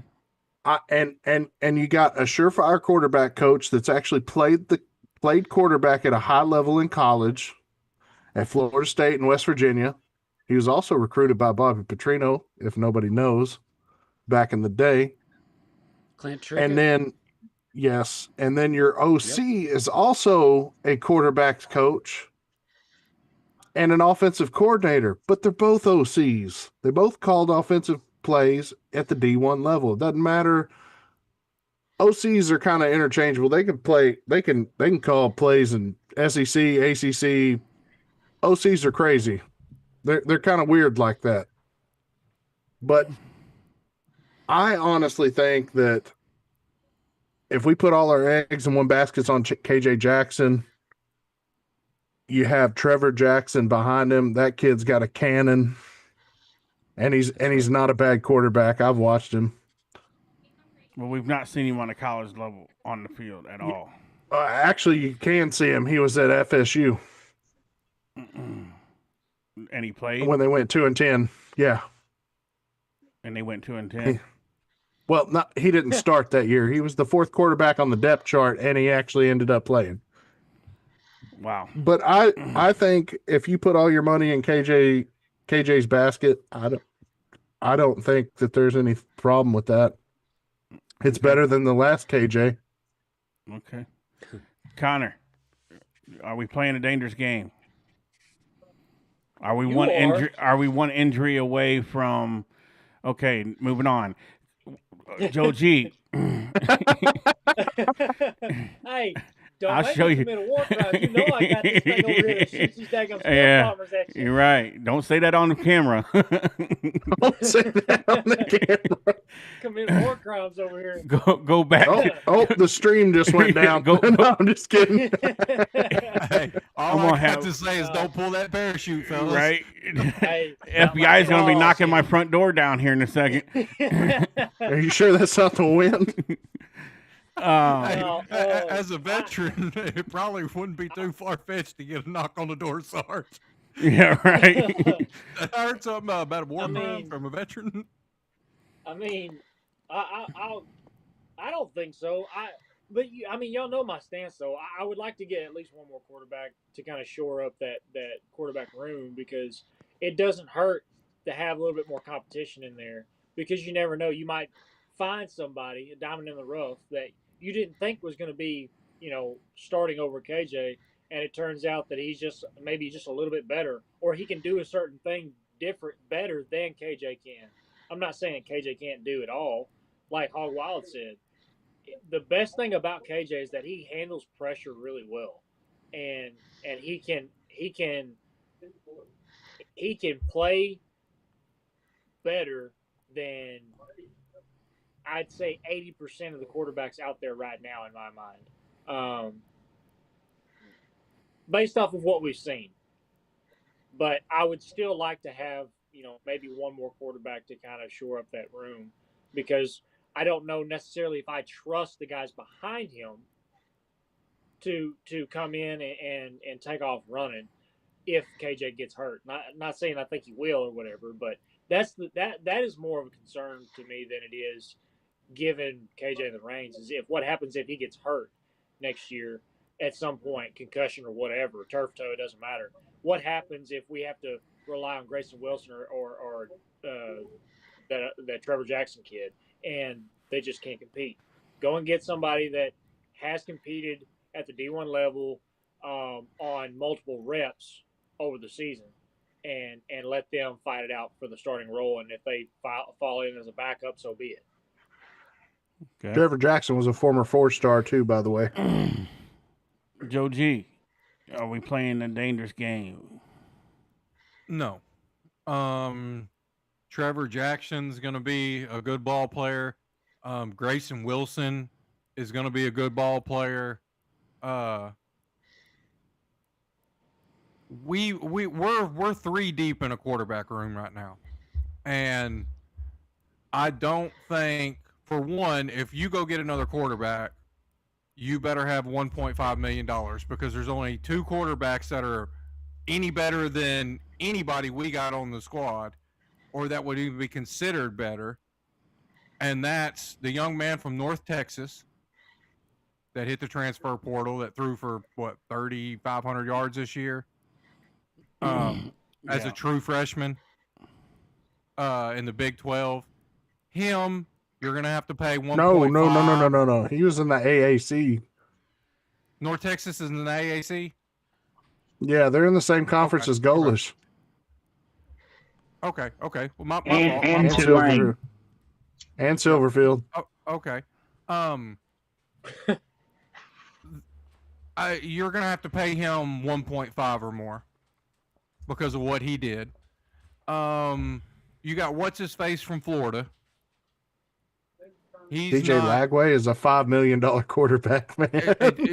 There's no way in the world I'm paying him over $250,000 to come on campus.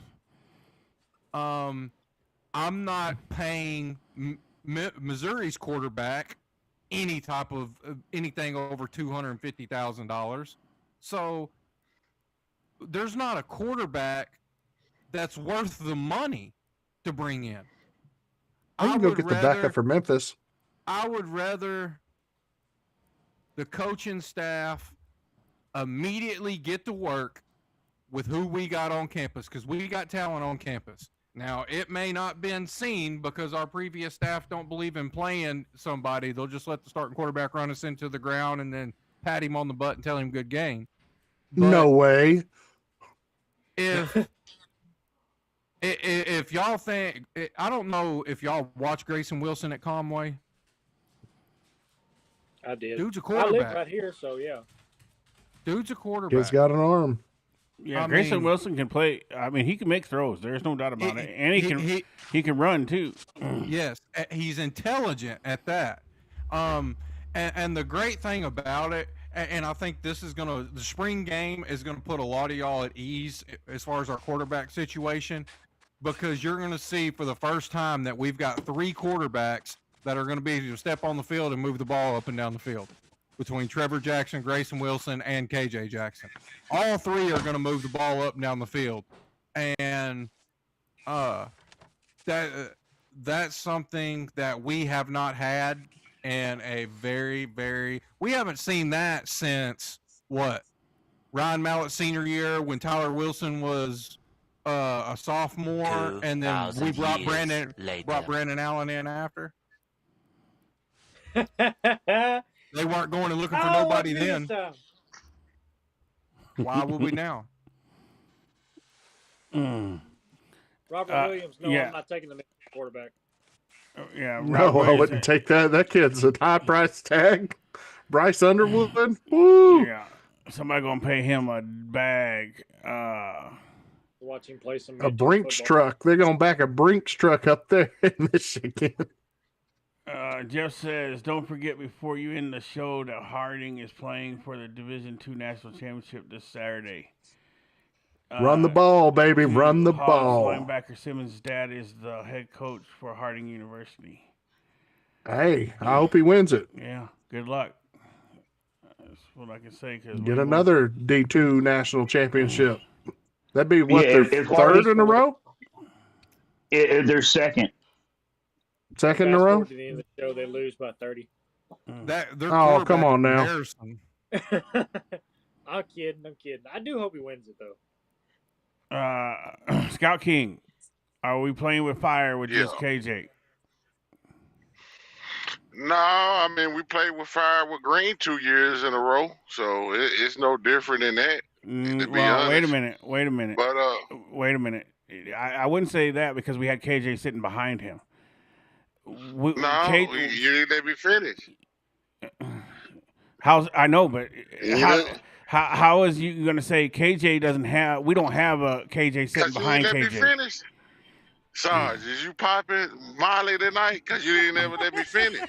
I know, but now see, you know what it's like when somebody talk over you. Then Sarge is over there skating. he said, Sarge to pop the Molly. He's splitting. He said, "Let me finish." Hell, the way you started was just out there in left field. Go ahead, Scout King. Give us the business. All right, this like I say, it's no different than we had Kate running Kate Taylor Green out there 2 years in a row. All right, that's beside the fact that we had KJ Jackson on the bench. We already knew he wasn't gonna touch the field. We already knew that. So we was playing with both arms tied with one quarterback. We already knew that. When he was hurt, we still rolled him out there. Only way he didn't play is we had both of his legs. He was in a wheelchair. That's the only way he wasn't gonna play. Right? So it's no different. So, but what I would do if Silverfield is really thinking about and keeping it and trying to build his program through KJ and the guys he got on the campus right now, I keep all three of them. And like I say, if it's tricky, is this same tricky guy that used to play for Florida State? Yes, sir.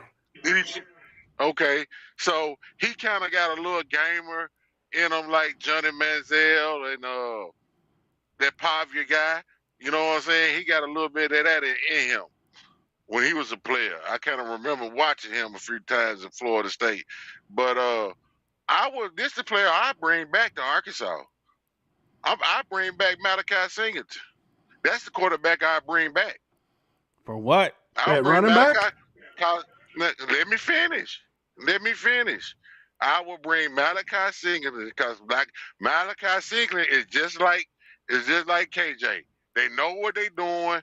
He can throw ball. We see how Malachi threw the ball. He wasn't sloppy throwing that ball. He threw receivers open. He was throwing darts just like KJ. He play under control. He don't run all the way back in the pocket. He a shotgun. He'll take a step back. He don't, what I'm saying? He playing the position sufficient. And like I say, the only problem with these two quarterbacks that we talking about, Malachi and Jefferson, is these dudes, before Malachi left, he had 60 attempts at Arkansas. All right, KJ got 60 attempts at Arkansas. But we can see the potential. So the problem is, roll them out there and let these guys play. And guess what? Y'all talking about this Grayson guy? Guess what? This finna be his second season in a SEC program. Ain't no use of talking about what he did in high school no more. You're a college quarterback now. Get coached up and get ready to play. Cause like I say, if they worth anything, this coach go play these quarterbacks in these games early It ain't gonna be no sitting on the bench. You gonna throw them in the fire in some of these games, so you can already prepare them during the season. That's what a real coach would do. Well, It we don't better matter hope. who we playing. Still roll them out there and let them see what's going on instead of that weekend. Oh well, KJ just went down, and we got a week to get him ready. Well, guess what? He didn't already had playing time. Damn near through all, but it's week 6. He didn't play. We didn't see 3 appearances out of him. So that's the whole. I take 3 appearances before 1 appearance all day in a season. Okay. With live bullets. I'm talking about live bullets when they count. Yeah, I mean, I see what you're saying there. But that makes sense. To see that bringing Malachi back makes sense in the budget, because guess what? We damn near gonna run the same type of offense Malachi used to. And like I say, if he need to run the ball, we go run the ball. If KJ need to run the ball, he go run the ball. But other than that, if he need to throw sufficient passing, y'all can't sit here and say on this podcast that Malachi and him and KJ and then they got the same type of accuracy. Y'all can't sit here and say that. Yeah, I will say this: KJ's to me is way better than Malachi. Malachi struggled at Purdue. I have a question for football Purdue, after he this. never get the chance to play. He played quite a bit.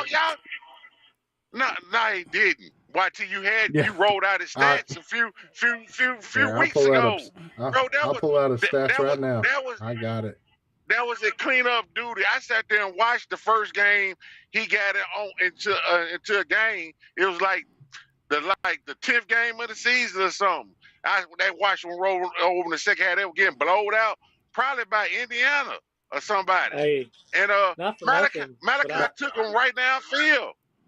Not for nothing, but I'll support Little Joker's take. Bring back Criswell. Criswell is a super duper senior. That man. That man is. You gonna get the stats.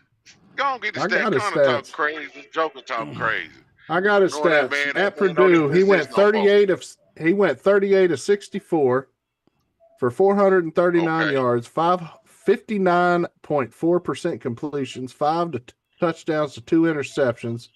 His longest pass was 48 yards. His QBR rating was 75. Let's see here. He also rushed for 202 yards and 1 touchdown on 49 attempts. Yeah. You think I ain't gonna bring him back? Y'all crazy. That's and like I say, half of them attempts came in 1 game and clean up he ain't gonna cost that much to bring him. That's what y'all missing. How much you think he worth to bring back Arkansas? Keep it real. I think he's gonna go back to Daddy Gus where he was gonna originally go in the first place. Before Arkansas. He's gonna go to Florida State. But I'm just saying, how much y'all think he worth if he came back to Arkansas? $100K. What's going on, DJ? Seriously, I think Malachi Singleton is worth about $300,000. Exactly. But Malachi ain't gonna come here for $300,000. At least you can keep him around in the program. He see what's going on now. Malachi was here before.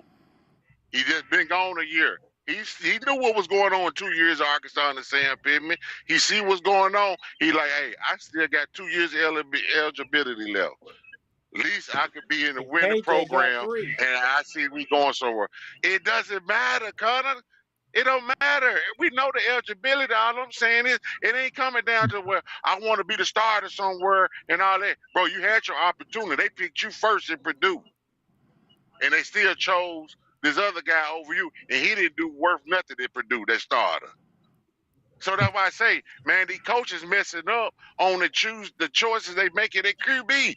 I guarantee you Malachi would have definitely beat out them stats who was the starter at Purdue if you'd have let him start the same amount of time.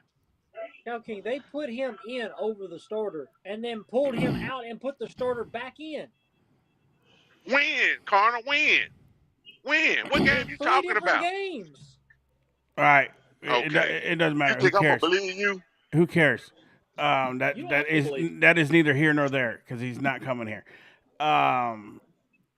Facts. SP, are we playing a dangerous game, man, with just having KJ as our only starter? Bona fide It. starter. I think. I. I think we need to pick up another portal QB.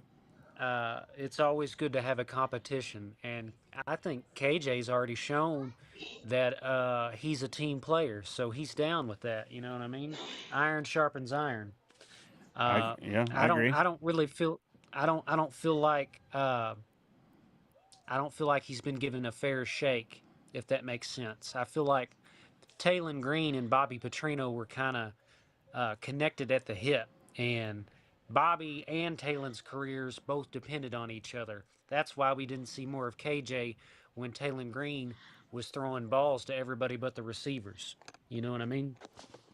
So uh, I feel like KJ has earned his shot, but I would like to see them bring in another QB out of the portal. We've got Grayson Wilson. He was rated as a 4-star player by ESPN, but everybody else had him a 3-star. But you know, I feel like him and Trevor Jackson should be able to provide some backup. But like I said, I would like to see us bring in another stud.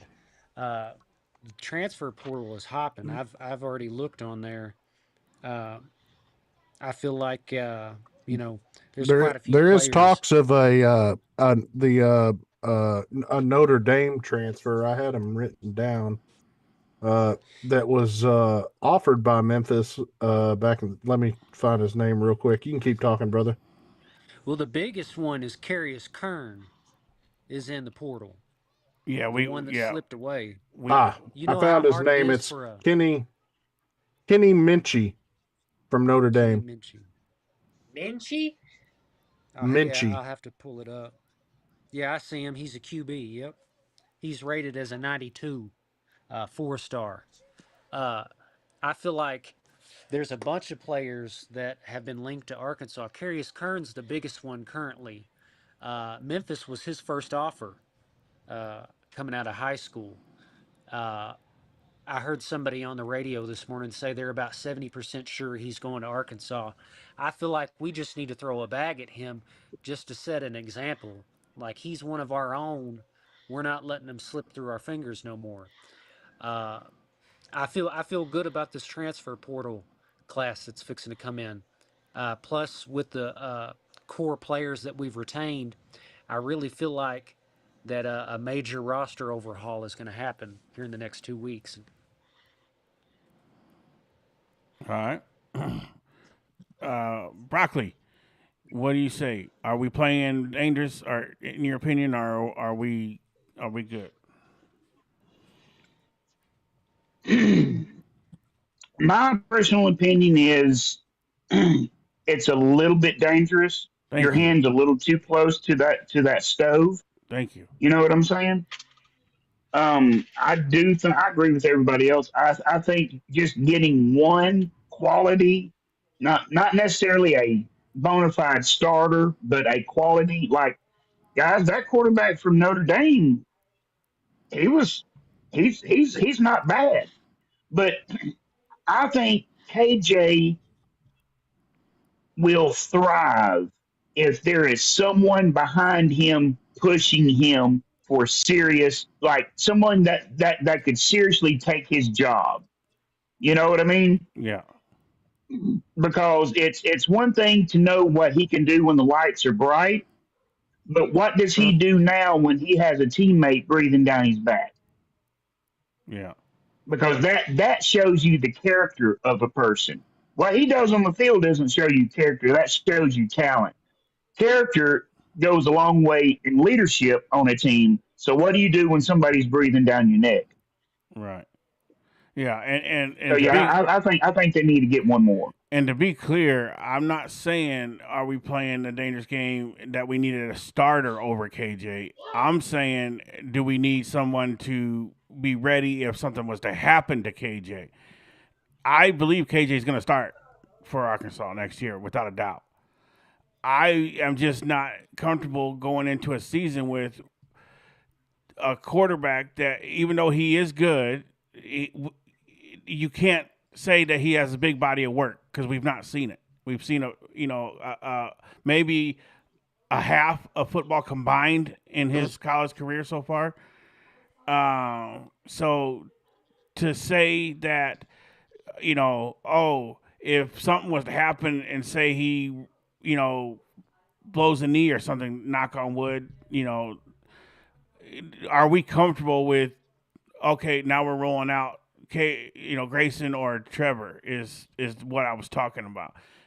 And Jeff made a good point earlier about maybe going and getting the backup quarterback that was in Memphis that's in the transfer portal because he knows the system that he's going to be running. Could he help KJ learn the system faster and still put some pressure on KJ? And if KJ was to get hurt or something, you got a guy that knows the system already and can just go in the game and keep going.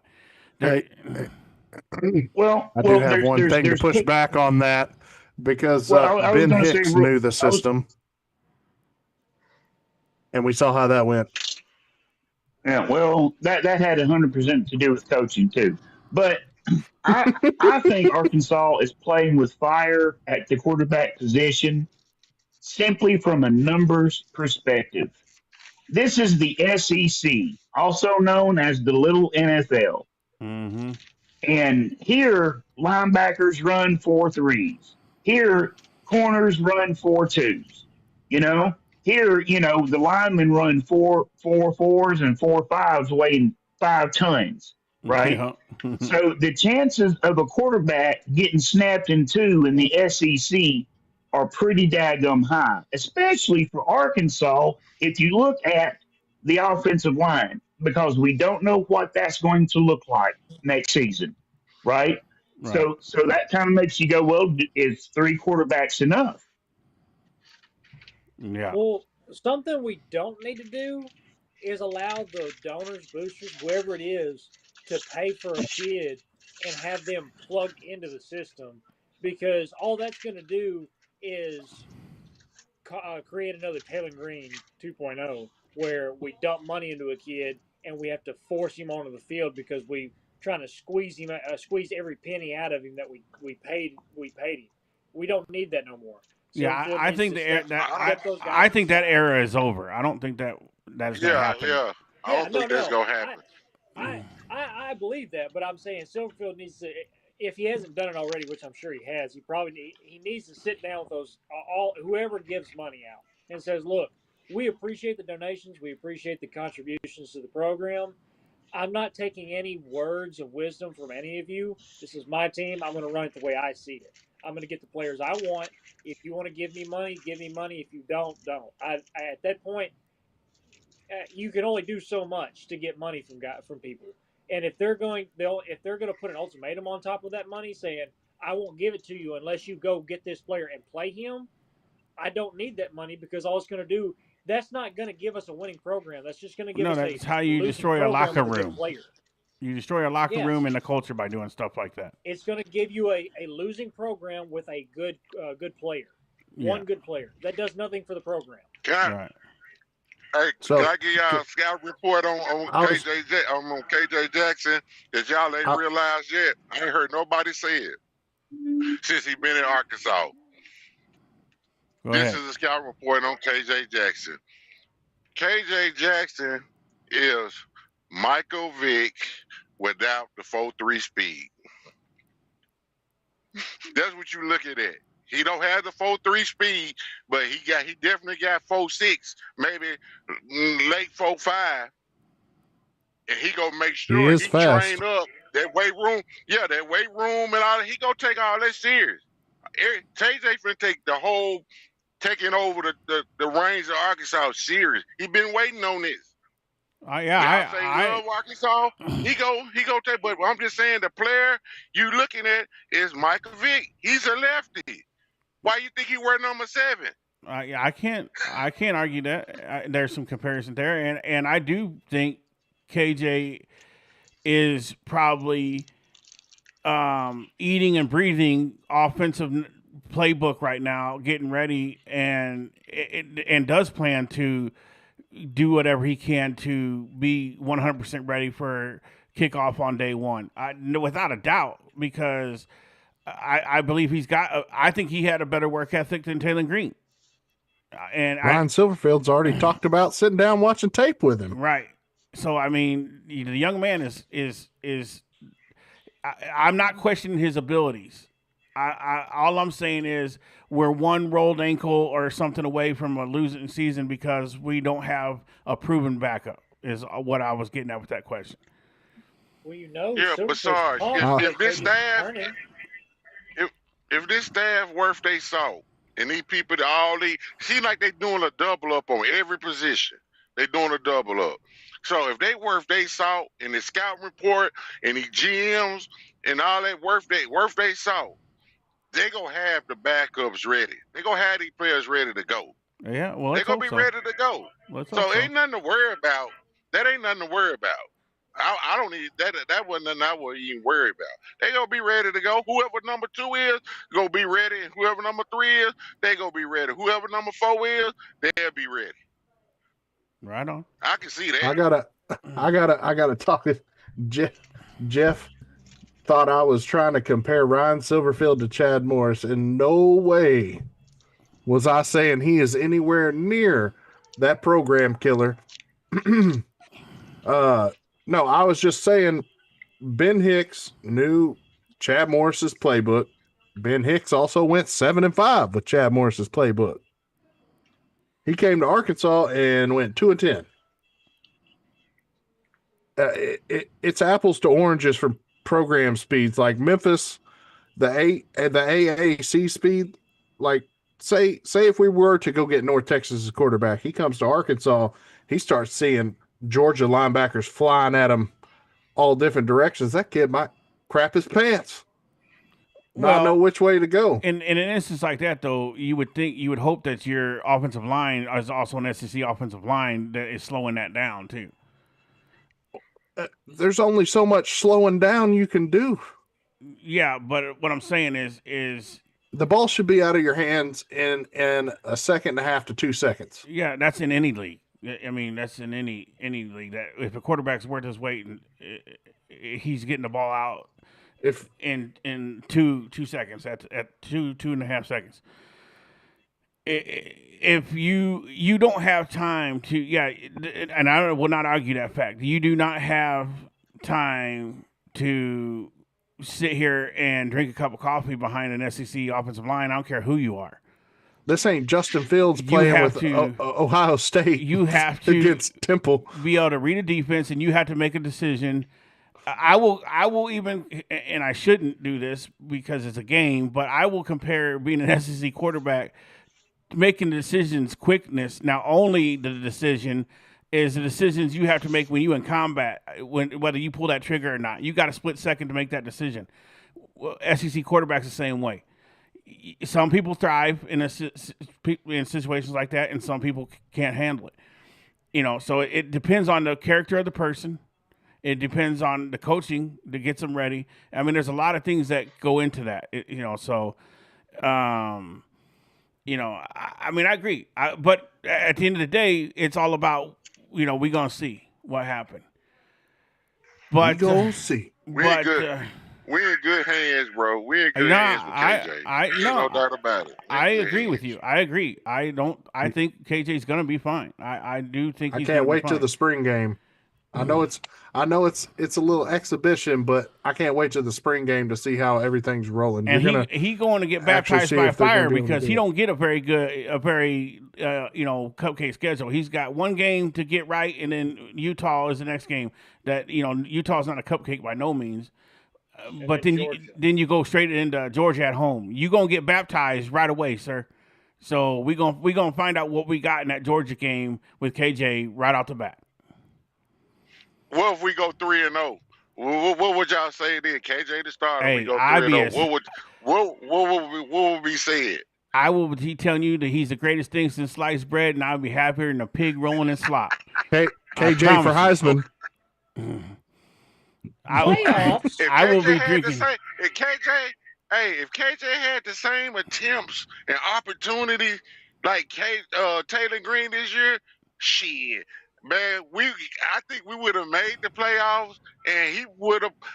I don't know if he'd have had the same rushing yards, but all you need is a QB is about 500 through the season, through a whole season, 600 yards. That's enough for his rushing the ball. But for his passing touchdown to interception ratio, man, he'd have been up there right there with the Indiana boy. He'd throw for 33.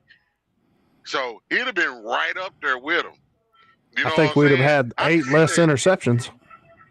Man, if you yeah, start the season off 3-0, you're gonna have a lot of drunk, Kool-Aid drunk Arkansas Yeah. fans in the state.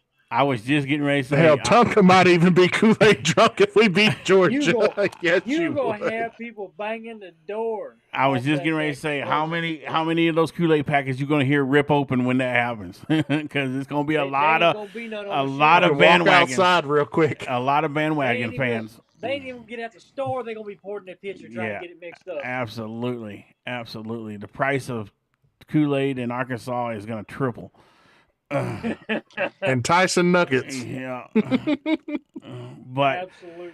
But yeah, all right. It's almost 15 after 10, so let's switch over real quick and just kind of hit some bullet points on the basketball before we get ready for Houston Saturday. We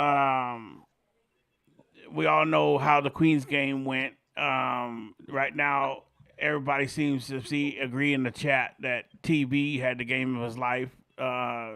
Young Chris Bosch. MVP. And it's just one of those things where, we did what we were supposed to do. Other than, I think we gave up a little too many points to a team like that, but it is what it is. But my first question, and we'll just keep these short because we're going to wrap it up here, is, in your opinion, and I'm going to switch these around a little bit, can the Hogs keep the momentum going? The way we got right now, where we're going right now. Connor, start with you. Absolutely. I mean, there's nothing that's saying that they're going to stop. They're just progressively getting better each and every week. I mean, you see, they had 2 competitive games against Michigan State and Duke. Then they turn around, they beat, kind of struggled against Winthrop. I'm not going to lie, but they turn around, they beat, they get the win there. They beat Texas Tech. They beat Queens. Who else have they beaten so far? Louisville. I mean, you're progressively getting better each and every week, and you're knocking out some of the rough edges around this team week in and week out. And Hog Wild's comparison to young Chris Bosch, I would have compared him to Tim Duncan, but that's just me. You guys quit compare. You guys are not allowed to compare it anymore. Whoa. I wouldn't go as far as Tim Duncan. Chris Bosch is the closest comparison to TB. I'm feeling my oats tonight. I don't know much about basketball, but Tim Duncan's my guy. Okay, as long as you end Tim Duncan's in an insane center, bro. Yeah, Hall of Fame center. I gotta throw my names out there, man. Act like I know something. Yeah. Well, sometimes it's better to stop talking. Large. Joe G, straighten this train back up, bro. Hey, Chris Bosch is way closer than Tim Duncan. All right, guys, I'm getting off. I'll see y'all in January. I'll just see y'all tomorrow. I'll be back in around January. Lord have mercy. I definitely not only do we keep the momentum, I think we keep getting better. With this team has still got a long ways to go. We're ranked 123rd in the country in rebounding. 123rd in the country in rebounding. Now, if somebody told you that stat, you'd never believe that this was a 2-loss team to 2 top 10 teams barely. So Nick Pringle almost having a double-double the other night. That was by far his best game. Right. Ewing's coming along good. If we can get them guys to get coming on, and Malik has his good game, there's not a team in this country that's within 15 points of us. Yeah. And I think that we're really close there. SEC play, we're going to be absolutely electric. Yes, we're ready for Houston, and yes, Malik is in a freshman slump. Hey, and I'm gonna get off here. Oh, okay, all right, all right. We'll see you in Discord probably. Thank you, Joe Cool, for agreeing with me. Well, it was you or Connor, and I ain't no Tim Duncan comparison guy. So listen. I don't take any offense to you choosing Hog Wild side in this argument because I don't know what the hell I'm talking about. Hey, Connor, it was like voting for Trump or Biden. I mean, are we really winning with either one of those answers? All right, no politics, no politics. We're the lesser of two evils with those answers. Kevin Garnett. Hey, Joe G, the only difference is that I'm a little bit more competent. I have some common sense about me. I know I don't know what I'm talking about. No, Big Sarge said Kevin Garnett. Big Sarge said Kevin Garnett. I'm just here for a laugh at this point. All right, Scout King. Yeah. At this point, LeBron James. Back when I think back when we was talking about football when y'all was talking about basketball season was coming up, y'all got into a show a little bit about basketball and kind of asked the same question at the beginning before they played the game, and I compared him to the guy that left Arkansas. I'm gonna say it like this: I think TB is his own. I think he is his own player. He TB. That's how he probably think. He TB. He don't compare himself to nobody. He TB. But if I had to compare him, I say he like the guy that went to OKC that played Arkansas about 2 years ago, 3 years ago. He kind of like that to me in my eyes. Y'all know what I'm talking about. I Williams know. or whatever. Yeah. Jalen Williams. Like, yeah, you're right. Yeah, he kind of. Yeah, he kind of like that player in my eyes. But for us the team, can they keep it going? I think they can. And like I said, I'm not no basketball expert. I just see what I see. I think if they hit their free throws, hit the boards, keep hitting the boards, and defend the three better than what they're doing against no matter who the opponent, I think they'll win the national championship this year. Okay, yeah. I mean, doing them three things. Defend that three more better. Definitely hit them boards and hit their free throws. Just bring the free throws up. Like I say, they free points. Get them. Yeah. I can agree. That was a good take. SP, what do you think, man? I think the basketball team's got a lot of work to do to improve on their rebounding. They're shooting the three-pointer pretty good. I like how they handle momentum changes in the game. I've not really seen them really be out of a game, even in the Duke game that we lost, I think, by 9 points. I think they kept it somewhat close a few times. I think there was a few lead changes, but I wouldn't quote me on that. But I think that the basketball team has their first real test, to me anyway, is Houston. And I'm not seeing a whole lot of people giving us a shot against Houston. I don't really understand it. I feel like we've played a tougher schedule so far, and I think we've kind of came out of the fire with very few injuries and only 2 losses. So I think Coach Cal is after another ring, and I think this team is his best shot of doing it in a long time. He's got the talent and he's got the experience.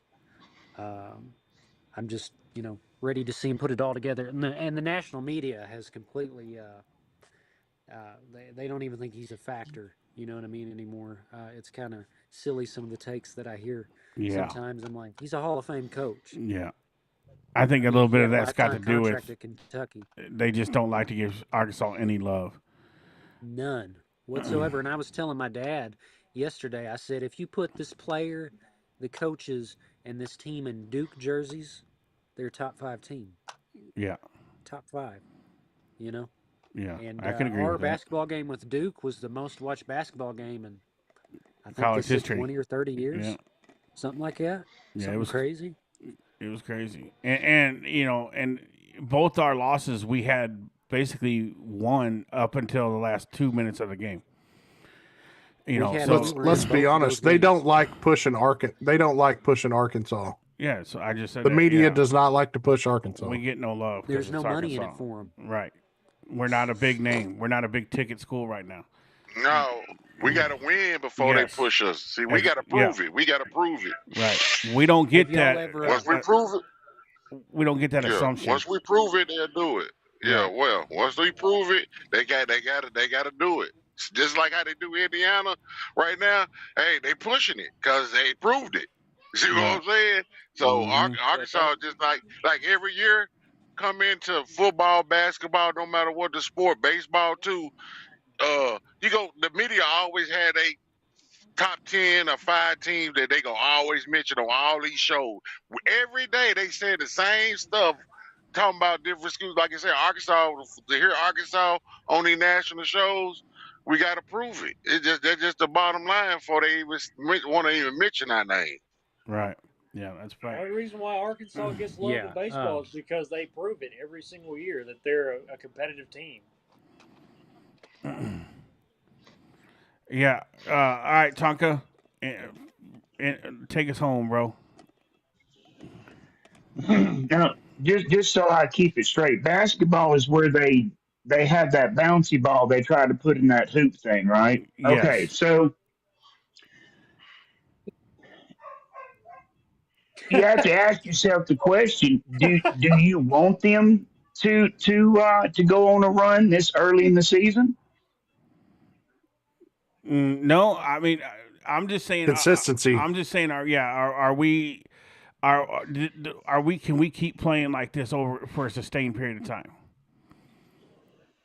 I see what you're saying, though. Are we peaking too early? Is what you're concerned is saying, and that could, I don't think we are peaking yet, because the fact is, I think we got some more work to do on rebounding, and we got some guys that are like Malik Thomas that's in a slump. You can't slice it any other way. He will come out of it. Shooters shoot out their way out of a slump. That's just the way it is. But I do think, we still got a little more left in the tank, but I think, we just gonna be ready to punch some teams in the mouth when it comes SEC play, starting with Houston tomorrow or Saturday. I mean. Well, I think if Arkansas is going to be consistent, then Arkansas needs to show the rest of college basketball what defense in basketball is, because defense has left the sport of basketball. Nobody plays defense anymore. Right. And I think Arkansas has the personnel needed to play some kind of defense to create some turnovers and things.